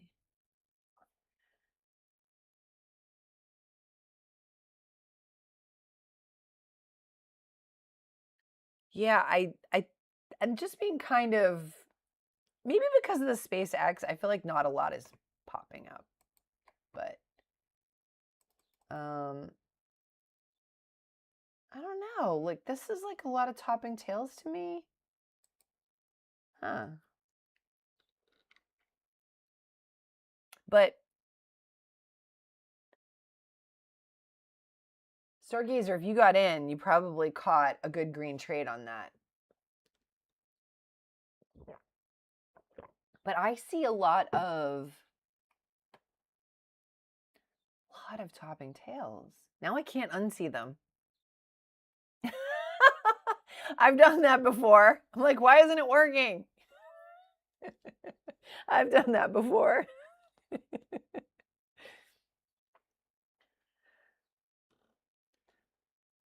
I mean, security is good, but at some point we're all, does anyone else feel exhausted from having to enter like 18 different codes to get into everything? Yeah, I don't know. I'm seeing a lot of topping tails here. But hey, it still ran up, right? I hope you out at 9. Woohoo! That's a great trade. That's like $1.50 a share.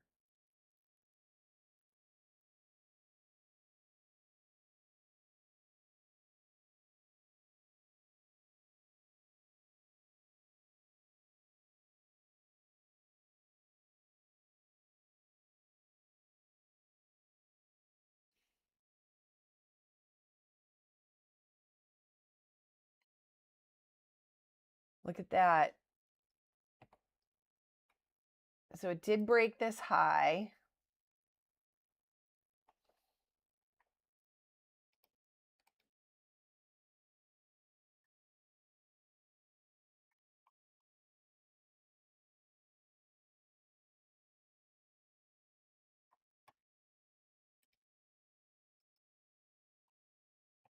Wow, it's still going up. Wow. Wow.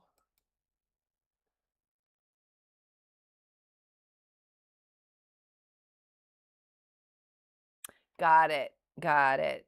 Anything dangerous. Right. Right. Oh, that's smart. That's very smart.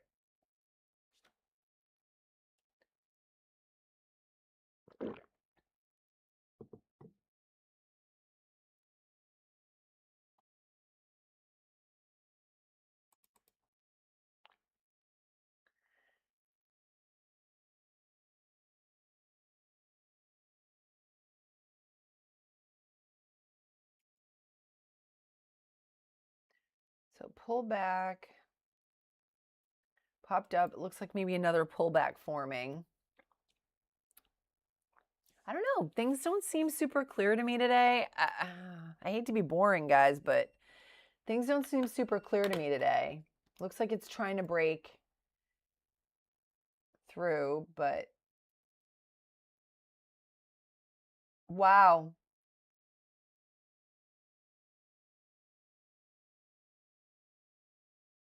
That would have been like a little mini flat top breakout, but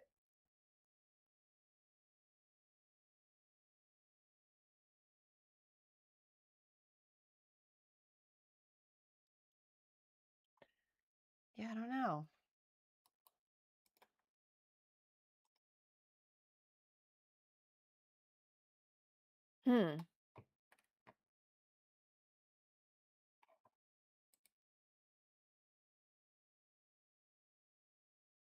I'm more than halfway through and I have not taken a trade yet. I don't know. I'm just not seeing anything that I'm loving.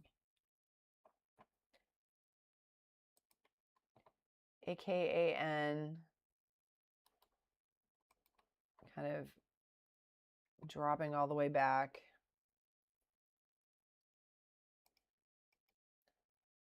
CIIT.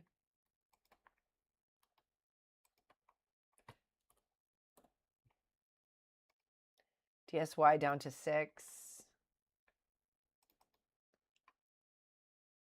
This looks like it's kind of consolidating sideways now.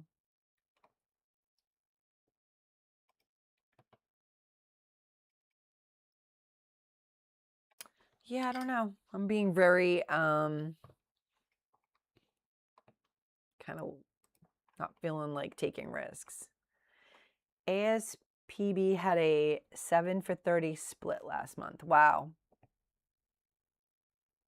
Wow. 1 for 30. Wow.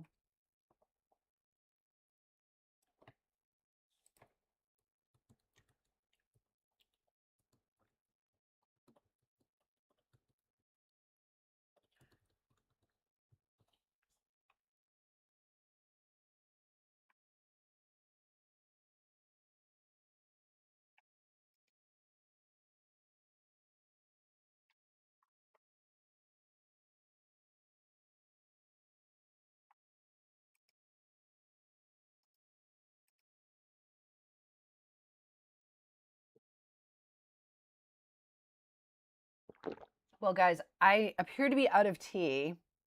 So I'm going to take like a 5-minute break, get more tea, and then I'll come back and see if anything pops up before 10 a.m. I mean, I'm not kind of going with my feeling today. I'm feeling like I got Friday vibes. If I see something good, I'll take it. But I know, Stargazer, you're like crushing it.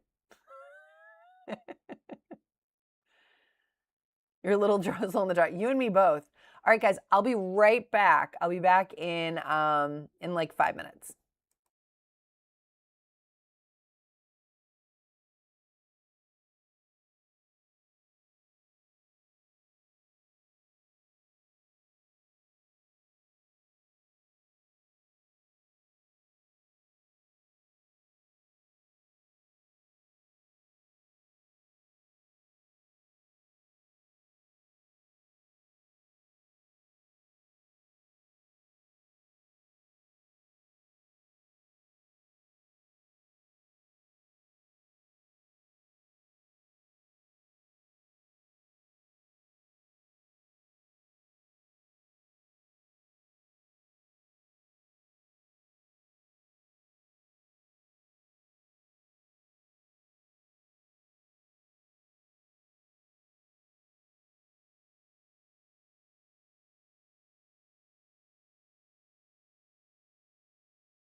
All right, I'm back. Anything exciting happened? I feel like it's been kind of a slow morning. Okay, for me anyway. Oh, good. You guys are chatting. I love it.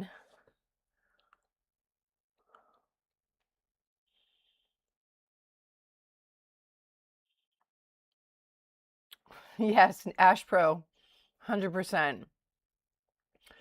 Yeah, I'm just, oh, too hot. I'm just feeling like, I don't know, unless it's really obvious, I'm not feeling like I want a part of it. I'd rather optimize the time. Like, I'm fine if I don't trade. I would rather optimize the time learning. ASPB had the dark cloud cover at the 846 and 847 candles. Oh, right here. So that signaled the reversal. Thank you, Stargazer. You know a lot about candlestick patterns. All right. See, I think, it's just that pattern recognition. It's going to take me some time to get more, I'm just going to let a little more light in here. It's going to take some time for me to get that to be a little bit more intuitive, because right now it's very it's a slow process to identify, but I'm hoping that over time it will become more intuitive. Over the weekend, I hope to do some, I might actually, usually I do my videos for the weekend well in advance, but I haven't done them yet for tomorrow and Sunday. So I might do them on candlestick patterns and charts just so I can kind of dial in on that. Whoa, hey, what? That's crazy.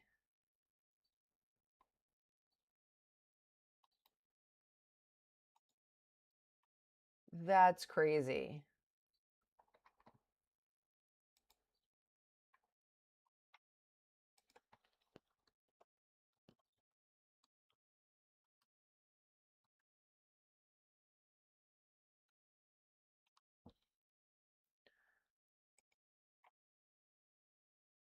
Right? Flip-flop. Yeah, that would have been a good one.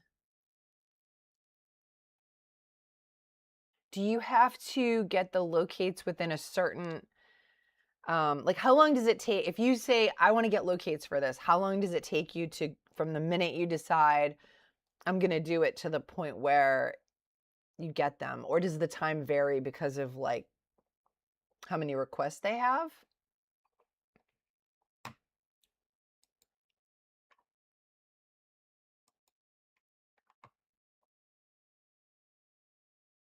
Yeah, AKAN. Ready. Wow, that's weird, right? This is like a weird, this looks weird to me. My untrained eye says it's weird.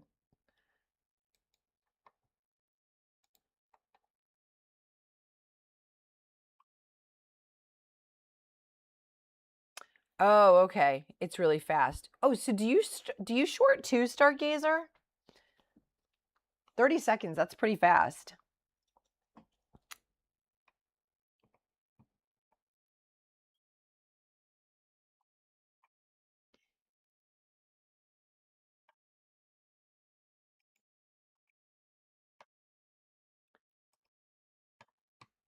Wow, this is crazy.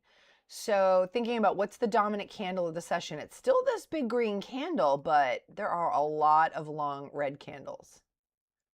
Here, here, here.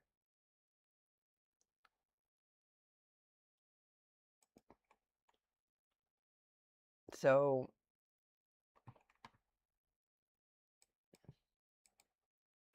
did I accidentally close my Substack? I wanted to look at my article.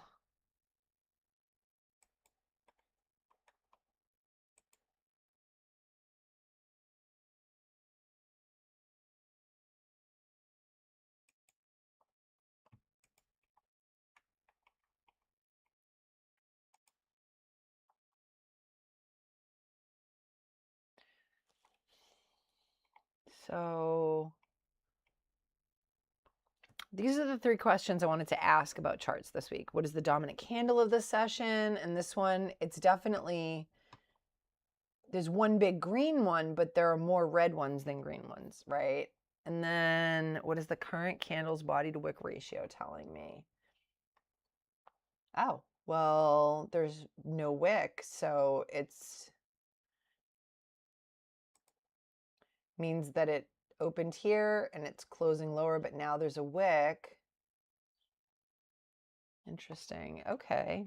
Small bodies mean indecision, long wicks mean rejection. So I guess indecision, right? Indecision. Small bodies mean indecision, like a doji, like a short-legged doji. Does this candle confirm or contradict the candle before it? This confirms it, right?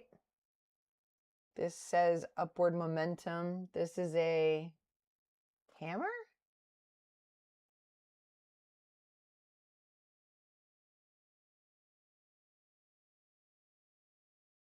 Or a hanging man, because this is an upward trend. So this would be a hanging man.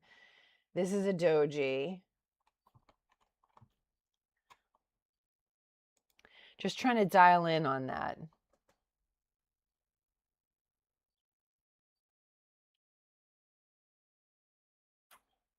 Wow, that's awesome, flip-flop.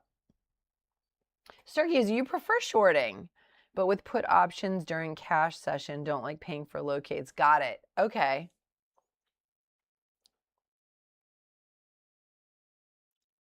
Prefer shorting with the put options. I am scared of options. I really don't know much about options at all.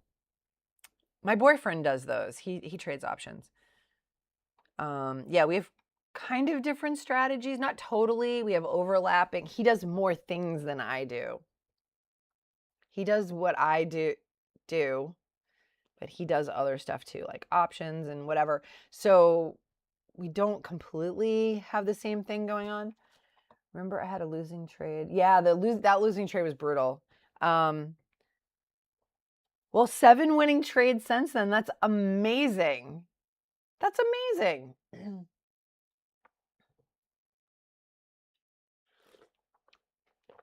Yeah. I mean, I know. I get like, I was so frustrated when I was like, why did we plan our flight during my prime trading time, you know? But life gets in the way sometimes. Life does get in the way. So let's see. What does the current candle say? Okay. What is the dominant candle? We already talked about that. What is the current candle's body to wick ratio telling me? This is about 30 to 40% of the whole thing, right? So it means that the price started here, it opened here, popped up a little bit, popped down a little bit, and closed here. These are small bodies, right? Tiny little bodies. So I guess this means some indecision, right? The long candle means, yes, we're going down. We're taking the elevator.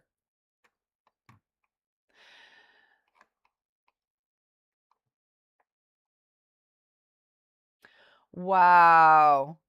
That's awesome accuracy. Awesome accuracy. Do you find, so flip-flop, do you find that because you have such an incredibly high accuracy with your strategy, do the losses feel more upsetting to you or do they feel less upsetting to you? Like when you have a loss, are you like, I win so much, whatever? Or do you get more upset because you're like, it never happens? Ooh, CUPR. Whatever scanner you're using, Stargazer, is catching stuff way faster than what I'm using. I did feel like Warrior Trading scanners were catching things really fast.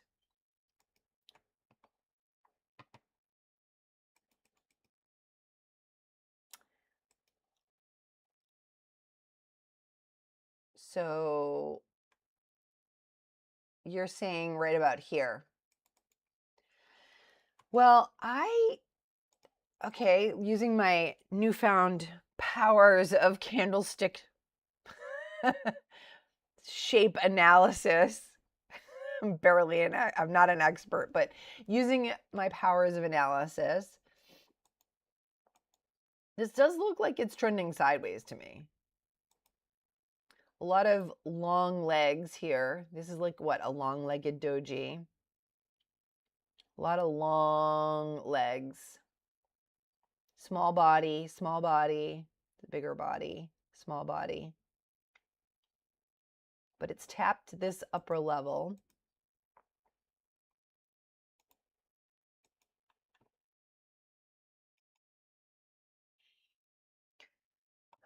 I think today's a learning day for me, guys. If I see something obvious, I'll take it. But yeah, lots of topping tails, right? That's what I'm seeing. I'm seeing a lot of topping tails.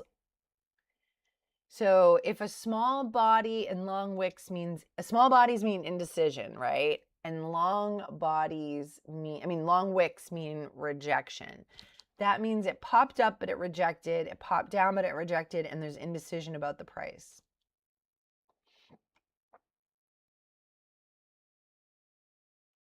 Redwire, Planet Labs, and Intuitive Machines today. What's Redwire? Let's see. What's Redwire?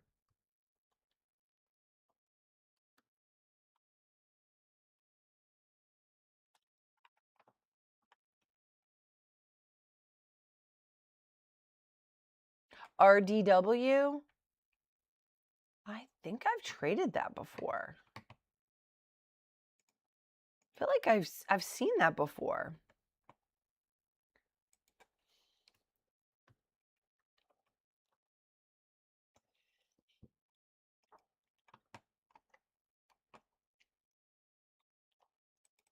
Are you trading these things to the oh, okay. Okay. Like all space stuff. That's what I was wondering. Like, are these stocks gonna pop up because of the SpaceX thing? I thought I would see more space stuff, honestly. RDW, Planet Labs, and Intuitive Machines. Okay. Yeah, I thought there would be more popping up, but maybe not. I think I traded this before. RDW.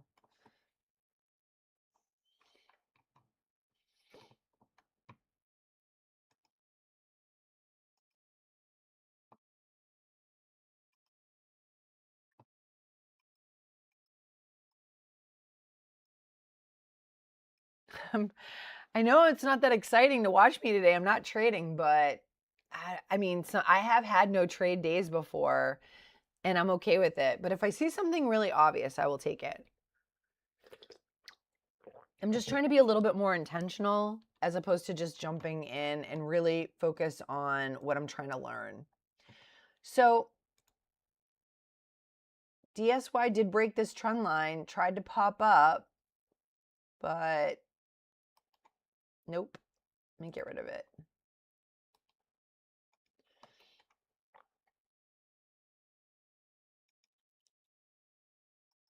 CUPR.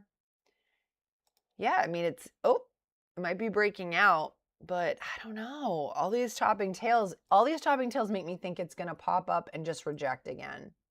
So long wicks mean rejection. Long wicks mean rejection, which is why a topping tail candle when you see that could signal a rejection. Okay, so it broke through. It tested this level and it broke through. It looks like it's breaking through 4.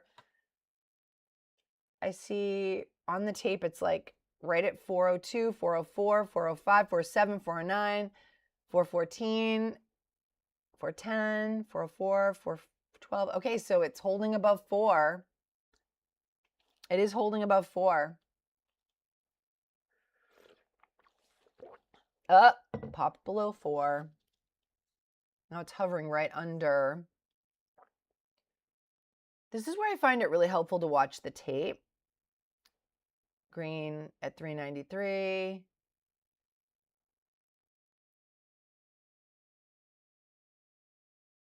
4, it's just hovering right around 4. So it popped up to 424. Got out at 4. Okay, nice.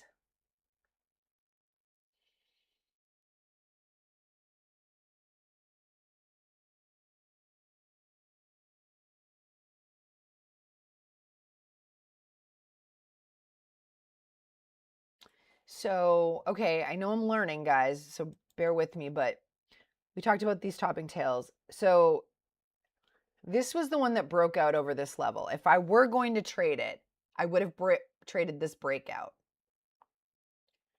If I wanted to be really conservative, I would have waited for this candle to finish above that level and then get in here at 391. But this topping tail is saying it's rejecting, right? But now it's pushing higher. It is pushing higher. But again, you've got this topping tail, but this candle has shorter wicks. This is less indecision, more momentum. And this is a shooting star.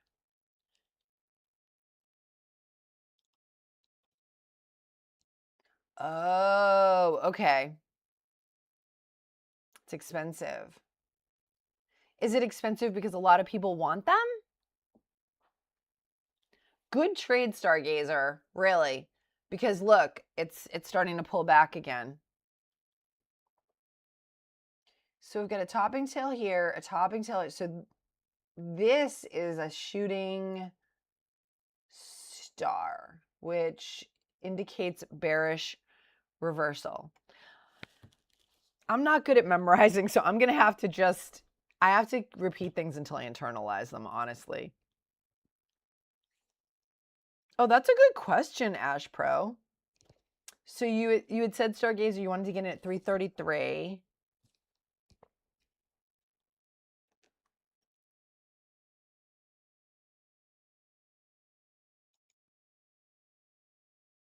So this is high of day.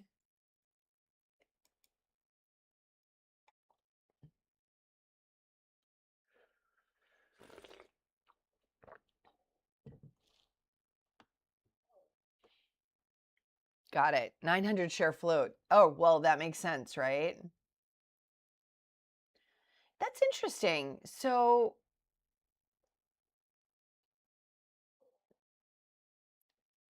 when you look at the float on these things, here it's saying,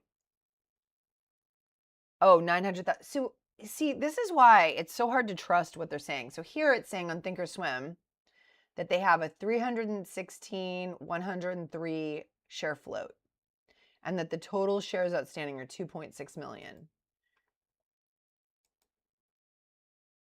And I noticed when I did use Warrior Trading scanners and it had the float,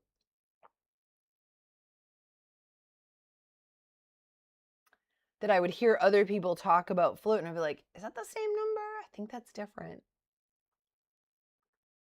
Looks like it's pushing for 5.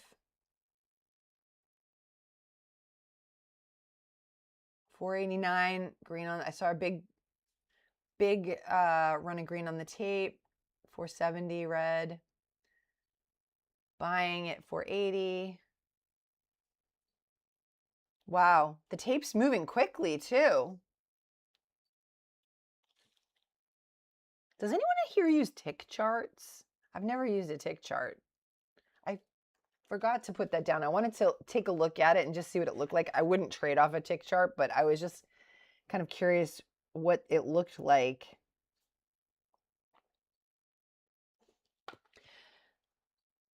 Hey, Super Narakmal. 0 trades. I have not taken any trades today, but thank you for asking. I hope you're having a good day. I just haven't seen anything that I love, and I'm just not in the mood to chase.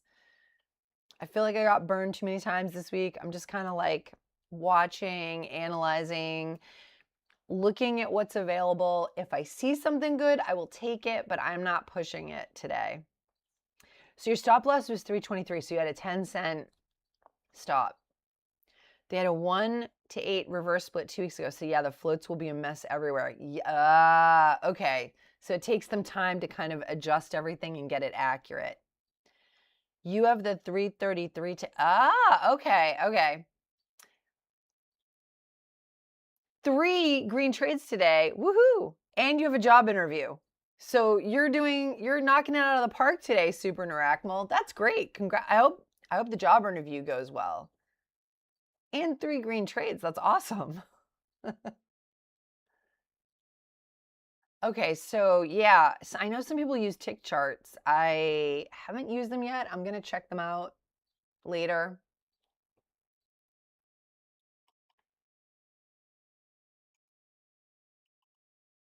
Being very, very like whatever about taking trades today. Oh, you got the job. Congratulations. Yay. That's awesome. That's wonderful. I love it.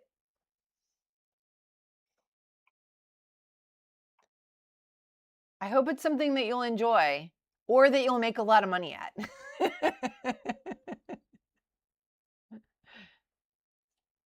Yeah. Yeah. No, yeah. I mean, you should always, yeah, definitely. That's an auspicious thing to get a job offer. That's wonderful.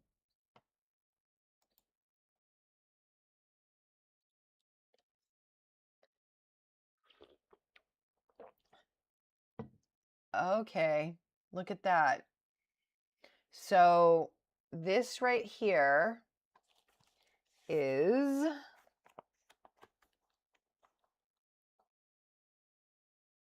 a shooting star, kind of, with a small body. And then we've got these candlesticks that have this one has a long wick down. This, I would have thought that this would have signaled a reversal, right? Because this would be a hammer. But it didn't. It popped up and rejected.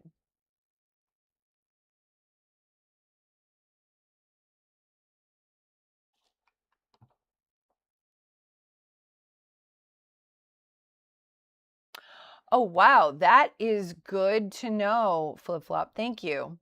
Thank you for, I wonder why you can't use market orders. Is that with every IPO or is that just specifically with SpaceX?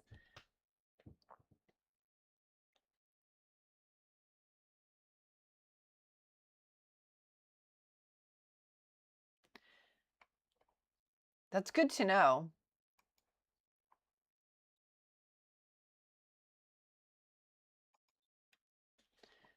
RDW, I'm going to take that off. CUPR, ASBP, I'm going to take that off. That one all the way back down. AKAN. You know, maybe I'll catch something at the market open, but I'm not going to like go crazy.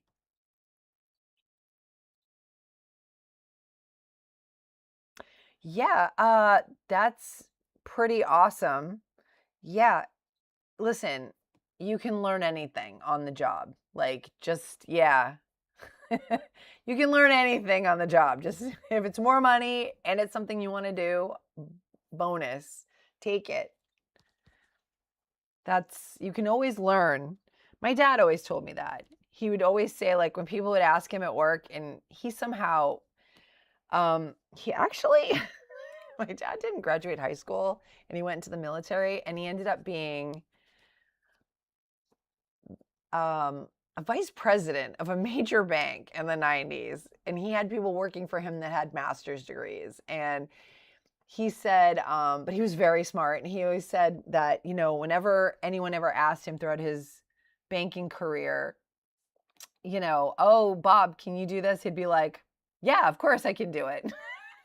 Even if he had no idea what they were talking about. Oh, yeah, definitely. I'll have that for you. Absolutely. So he would always say yes and then figure out how to do it, you know? He said, just say yes and then figure it out, you know? I was like, okay. And he was always like amazed. He was like, how did I end up managing all of these people that have like 2 master's degrees. But he was very smart, very naturally intelligent, you know? Yeah, that's really awesome. Congratulations.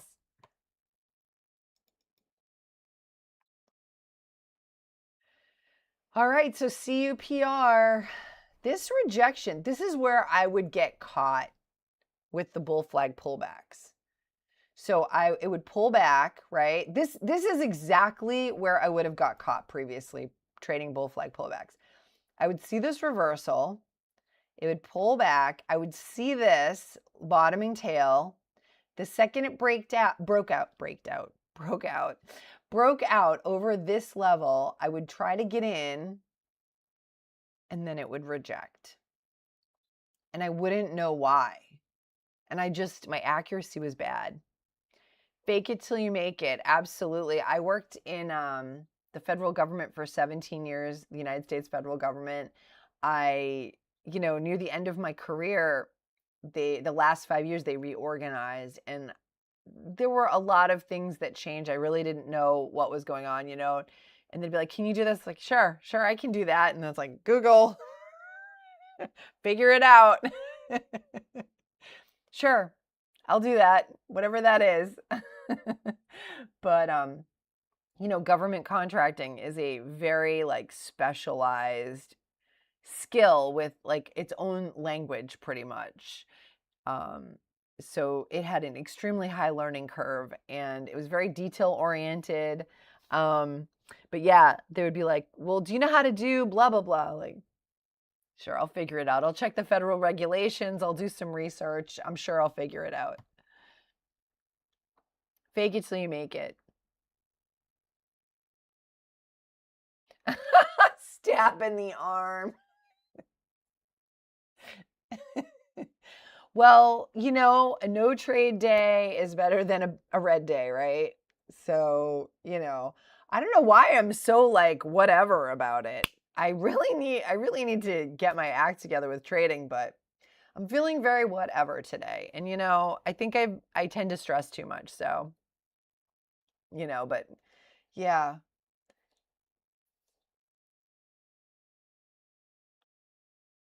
Yeah, stab in the arm. That's pretty funny. Logistic C ops. So is that computer related? I don't know what that is. Logistic C ops. That sounds computer related. Oh, supply. Oh, okay. Supply chain. Cool.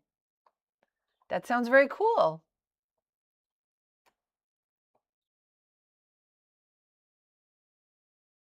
That's true. That's true. There are certain things you can just will just blow up.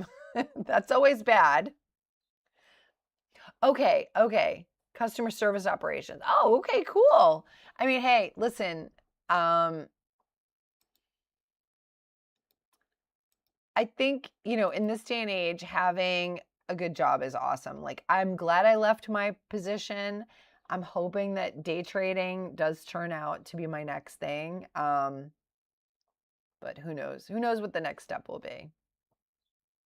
I love AI. I'm not complaining, and I'm very nice to my AI so that when Skynet takes over, it'll be nice to me. But, it has changed the landscape. Like my former job in government contracting, it can't completely be done by AI because you absolutely need humans to do part of it. But a lot of the grunt work can be taken over by AI. So you will need less people to do a job like that. Just not 0 people, but you definitely can use less people. The grunt work, it's silly to have people doing all the grunt work, Okay, that's cool. Oh, see you later, Ash Pro. See you on Monday. Have a great weekend. Enjoy your weekend. So yeah, I don't know. I'm thinking it's slow because of the SpaceX thing. Maybe everyone's just waiting. I have less than 5 minutes to the open of the market. I haven't taken one trade, and I don't feel bad about it today because I'm just like, if I see something really great, I'll take it. But I just haven't seen anything that's like grabbing me. And I think I let my quality slip this week a little bit. I was like, oh, the volatility kind of tricked me into thinking that I was seeing good trades. And yesterday I didn't overtrade, like revenge trade, but I overtraded because I feel like I kept seeing things that weren't there. I was like, oh, maybe this is this, maybe this is this.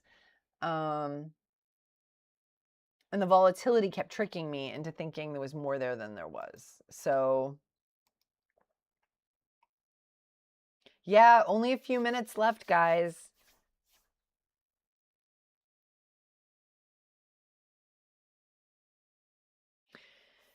Yeah, I'm a break-even trader at this point. Like I'm green on the year, but that's because February was like a great month for me.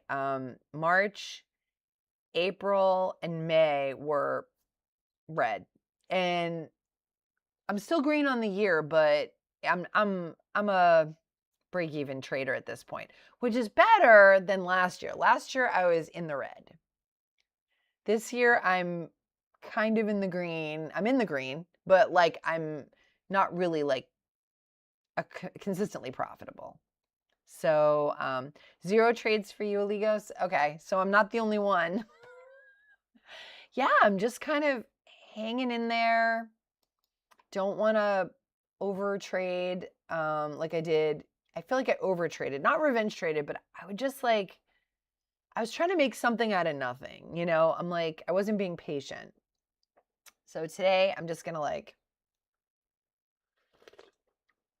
if I see something I love, I'll jump in, but otherwise, like all these topping tails and now it's kind of consolidating sideways. It didn't make a complete round trip. That's interesting.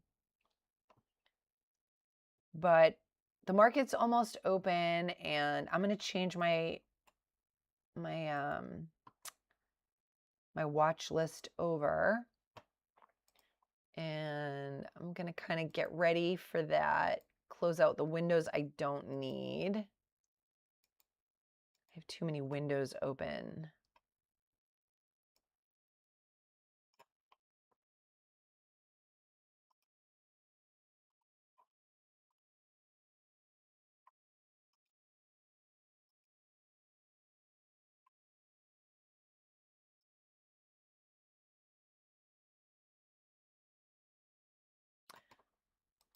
All right.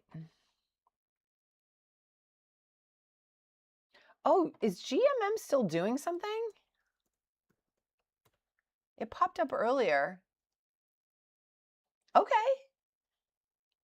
Oh, all right. So if it pops over this level here,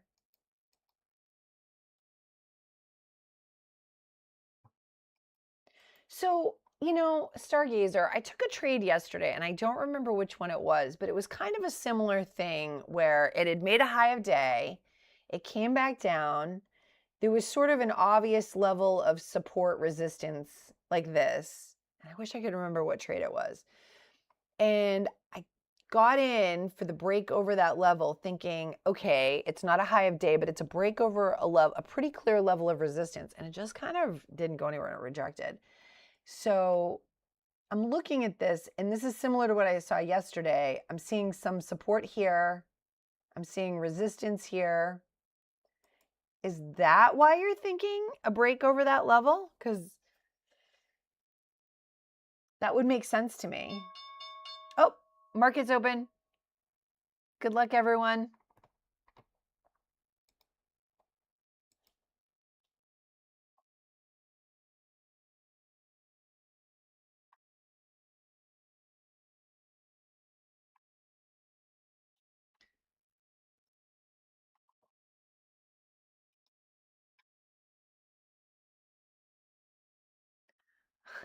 Really nothing. Okay. RKLZ. Let's see. Oops.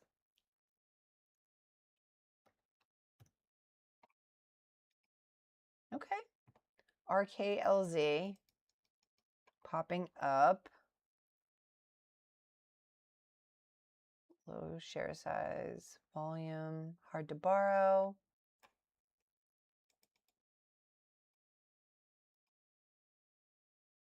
This could be a good one to jump in for momentum, but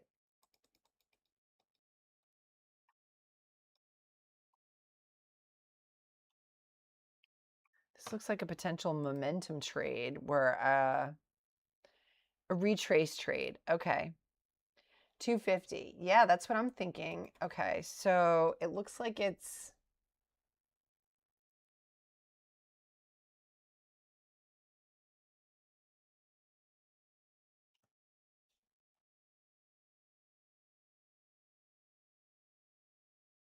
oh, I forgot to put my extended thing on.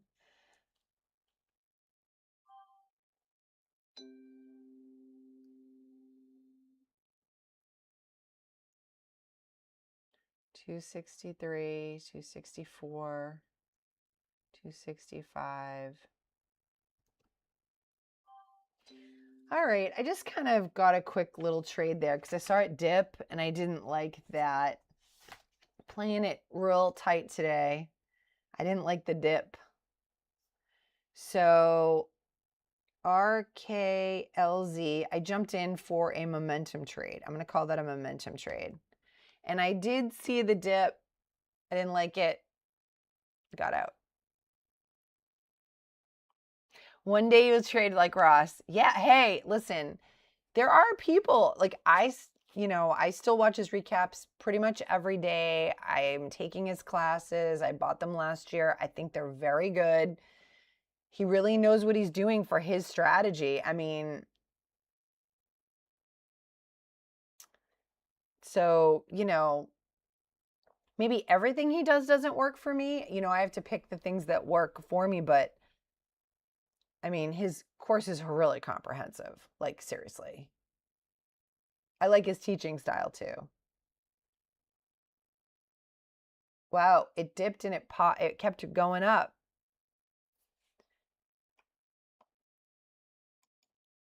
Wow, it looks like it's going for a break of day. Oh, it halted. CUPR halted.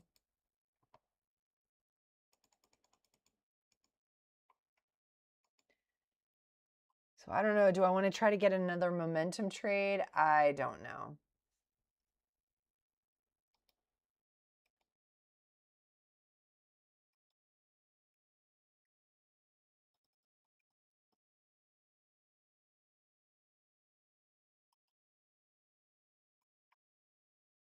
Because this isn't really a pullback. I mean, it is, but.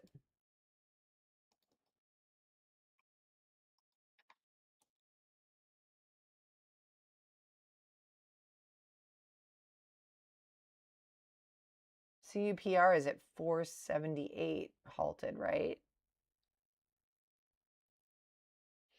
Ah, okay. Well, that makes sense then.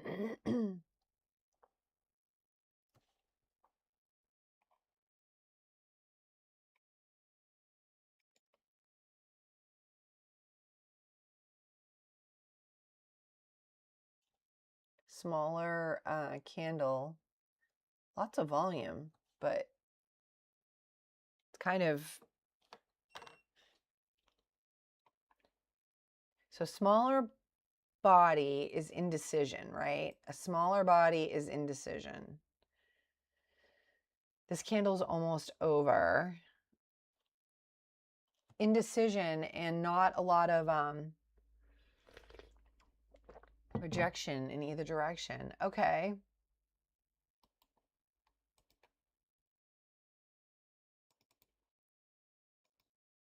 Again, there's that indecision around that level.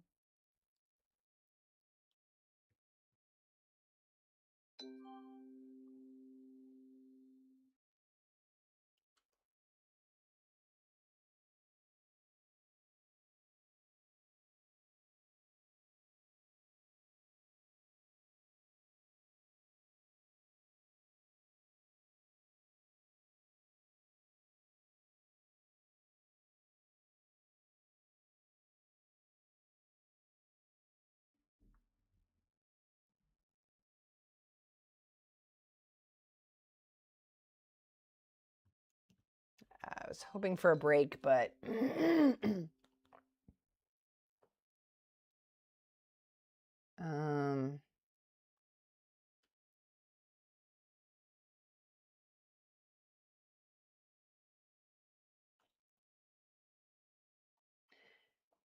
I was kind of hoping for a break over that level, but then it rejected. So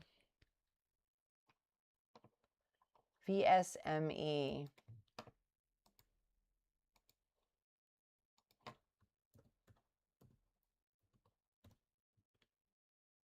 Is VSME popping up?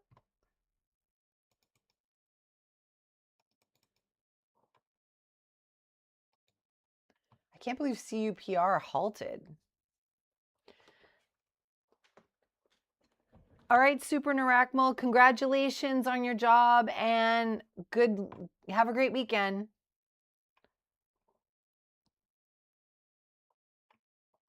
BYAH. BYAH. So a lot of things are moving at the open. This is good. BYAH.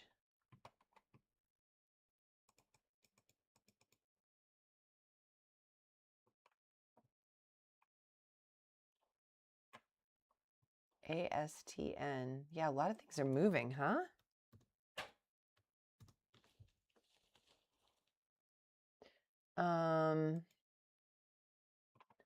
ASTN. Also need to pull it back.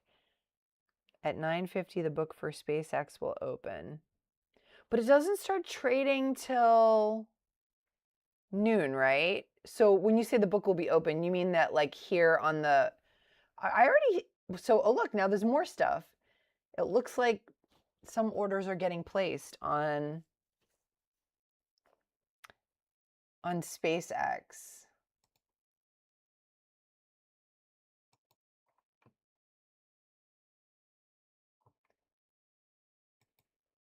CUPR was halted, right? Now it's moving again. So many things happening. Oh, look at this. ASTN might pull back.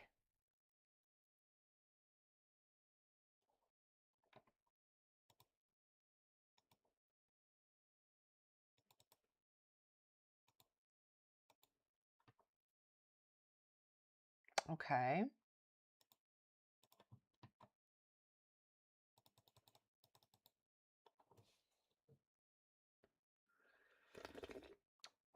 So of course, this candle is contradicting what this says because this opened where this one closed.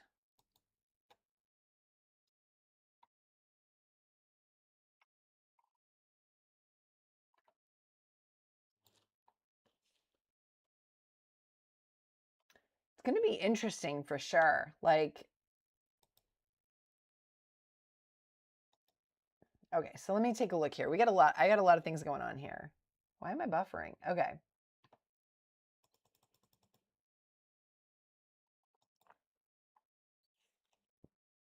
feel like ASTN is, that's weird. I don't see news.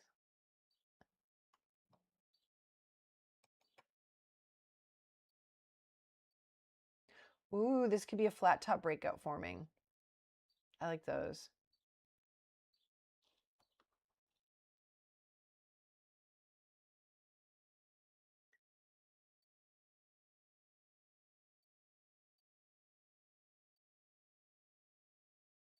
$537, $538, $539. Interesting. IREN you've traded that before, right? You trade that a lot. IREN at candle 35, stop loss at 58.10. Nice. Oh, so you set your stop loss higher than your entry.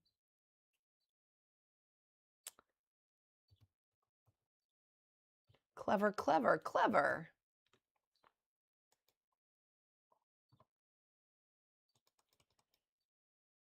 That is very clever. You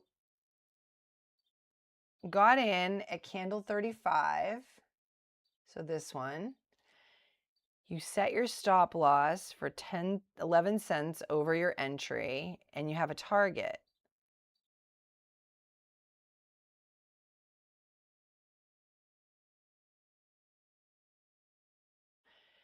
Is the reverse ETF of ASTS. They're selling space stocks to buy SpaceX, like we said yesterday. Got it. Got it.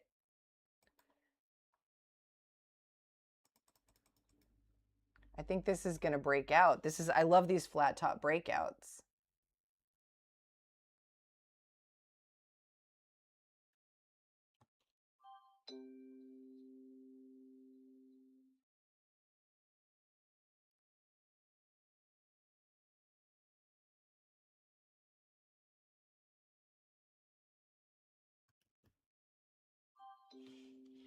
Okay, I got $2. I don't know. I'm like, whatever. Okay, ASTN. That was a flat top breakout, but I really obviously left profit on the table on that. I don't know. I saw it hesitate. I was like, I'd rather get $2 than be red. That was a nice flat top breakout. That was pretty clean. Oh, well.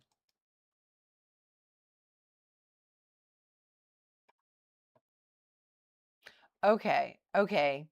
So that's a clever strategy though, to get in, put your stop, have a stop loss that's higher than your entry. That makes a lot more sense, honestly. You know, Oligos, like, I don't know why I didn't think of that before. So you're always kind of getting something out of it that is honestly that makes sense.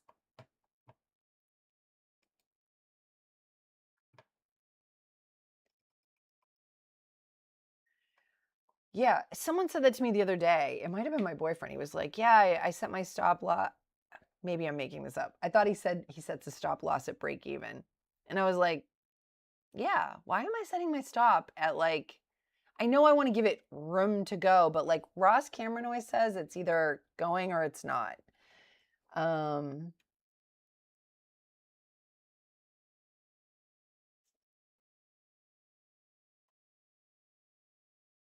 The very risk-averse person in me really likes that.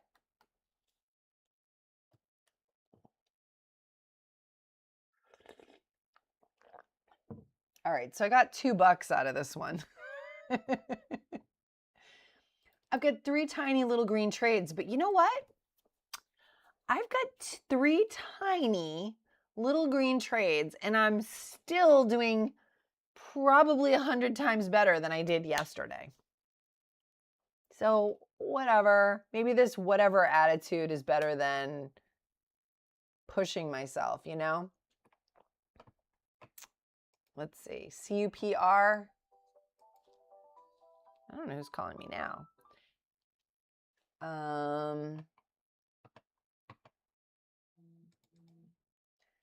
CUPR broke this level, broke 506. Look at that. I missed it, but whatever. I missed it. The only problem I run into with that is the spread high. So high is the spread on stocks. The only problem I run into a stop loss so high is the spread on stocks. A trailing stop that will slide up with the price action works better for you. So I can do that on Thinkorswim, but I don't think I can do that with the hotkeys. So because I'm not consistently profitable yet, I'm a break-even trader at this point. I can't do that with the hotkeys, and it's just too time-consuming to do that with like the order window. You know, I think I can do trailing stops and all of that in the order window down here, but I just can't take the time I'll miss the complete trade, you know? Okay, yeah, wide spreads. I can see why that would be an issue for sure. Oh, this is a great discussion.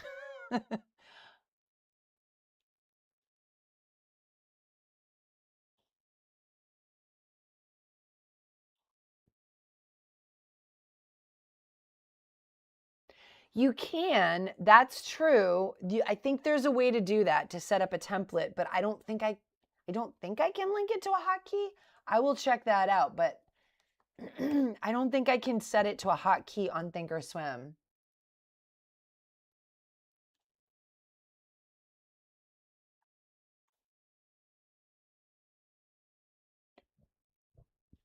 I mean, that's one of the things about using a commission-free broker. You know, once I'm consistently profitable,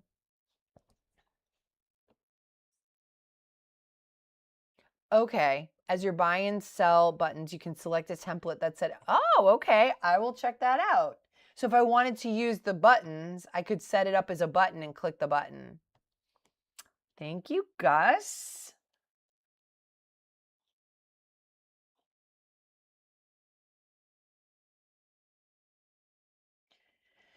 I did not know that. So even if I can't do it on the hotkeys, I can set it up on the buttons and use the little radio buttons, which I used to use to trade. Okay. Thank you. See, I'm learning something every day from you guys. Wow. Sorta.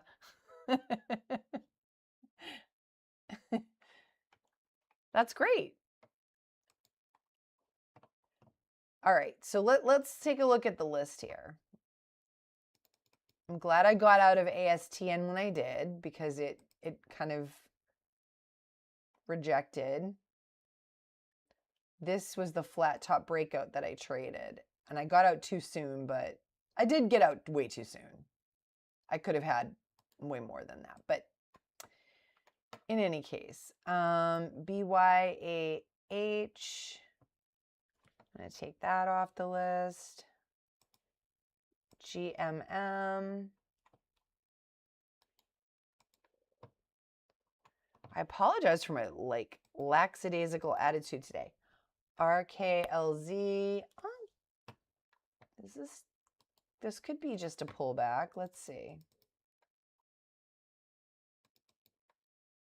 It's interesting. VSME. I'm going to take that off the list. IREN. Yeah, it sort of popped up. This was the top of the opening range, and then it dipped below the opening range. So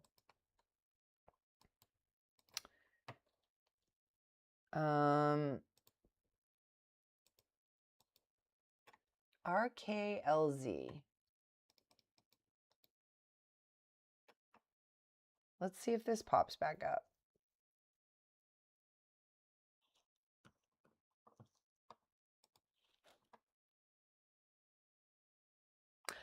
Okay, got it. Okay, yeah. I'll figure it out. I just didn't realize that you could do that you could set a template to a button. That's very intriguing. I'm going to try that.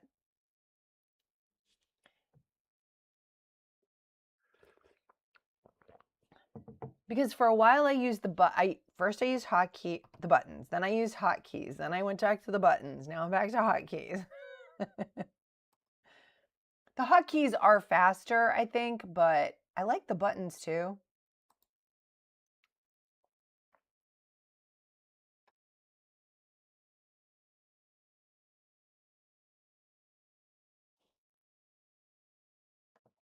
Oh, let's see what's going on. As the SpaceX book is open. So people are putting orders on the level 2 already. Look at that.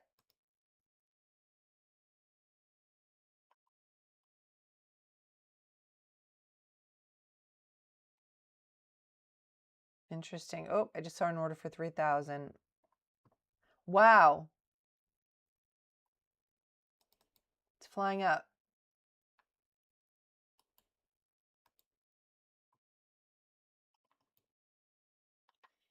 I don't want to chase. I don't want to chase it. 174 if it were to open now. That's crazy.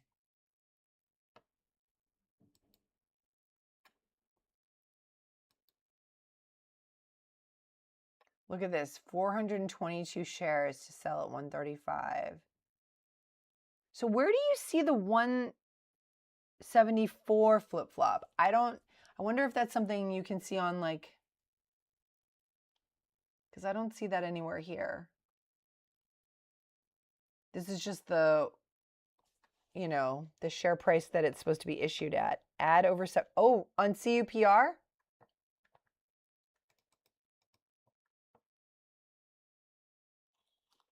Oh, it's, oh, maybe.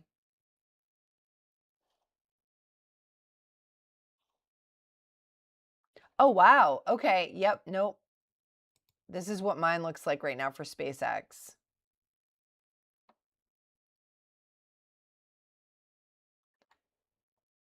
It's supposed to be real time, but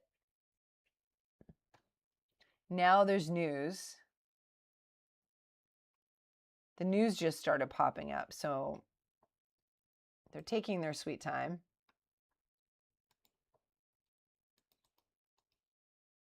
Okay, so this is oh,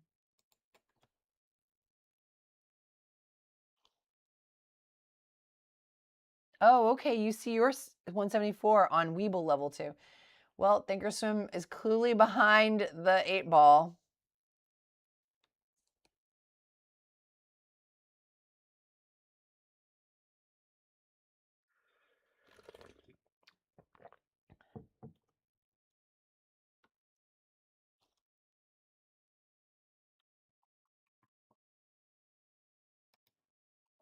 Oh, it did pop. It broke to high of day. It did.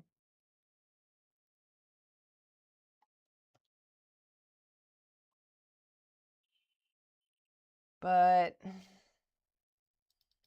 don't know.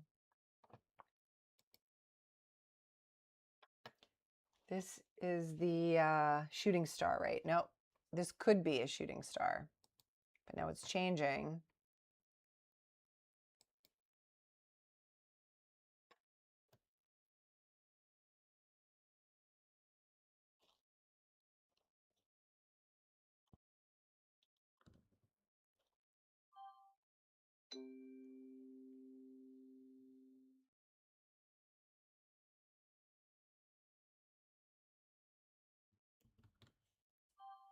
Okay, just scalp a little trade, scalp a little trade.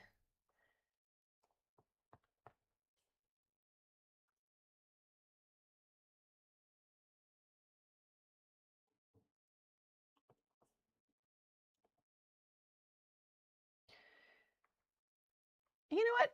I'm okay with that.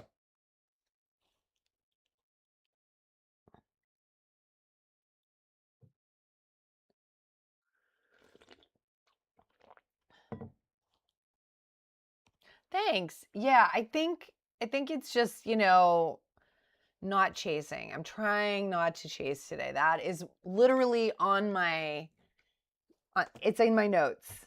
My daily goal, no chasing. I'm just, if I see it, I see it. You know, I'm okay waiting for confirmation above that level. I know it means I'm going to get less profit, but I'd rather have, honestly, I'd rather have 10 green small trades than, you know, a big loss and then this and that big mess. You know, I'd rather have consistent small gains over time. I think. Thanks, Aligos. Yeah, that's my small consistent gains. I'm feeling that more than anything else. And honestly, now I'm just gonna just be patient and not chase. You know, chasing gets me nowhere. I'm learning that the hard way. So CUPR, this is interesting. This is like a flat top breakout here. This is the kind of thing that I look for. for sure.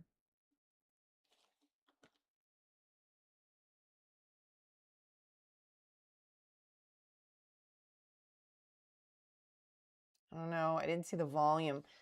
I didn't get in because the volume bar, that gave me pause. And I saw the price hesitating. And the volume bar wasn't going up. So.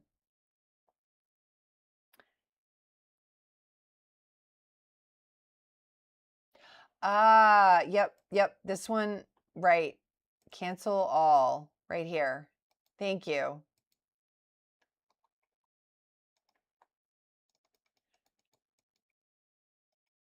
You're right. That is better.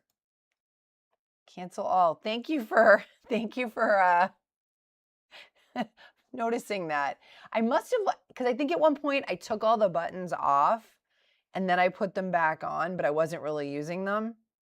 Yeah. Thank you. Thank you very much. Yeah, because I don't have everything on here, right? I just have the few things that I need. Like, I don't know if you can see, but I have buy on the ask, sell on the bid, and cancel. And then buy market, sell market. And I have sell on the ask if it's going up green, but honestly, I just end up selling on the bid. I don't know. So I'm glad I didn't get in here. I saw it pop up and then I said I should wait for confirmation. And I saw it dip and I'm like,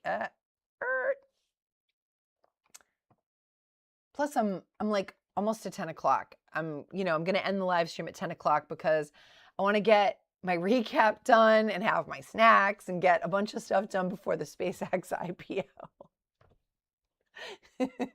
I literally feel like I could just get a big bowl of popcorn and just kind of watch. I'm sure everyone is doing that, right? So ASTN is moving higher. Look at that. So this is the top of the last move though. But this is the bottom, so it's a little unclear to me. That's where I get a little unclear. CUPR, RKLZ. Well, guys, I have 4 tiny little green trades, and I am so happy with it. Oh, yes. Flatten is great because it closes everything and sells at a market order, right? I actually have a flatten hotkey. You don't think you can use PM and in the market use, right? Okay, market orders mostly.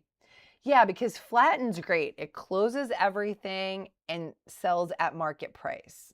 Love that. Yes, there is a flatten button in there for sure, right? Yeah, right here. There's flatten and flatten now. I'm not sure I understand the difference between that. I have to figure that out. But I do have my hotkeys configured that way so that I can flatten. However, I end up not really using it.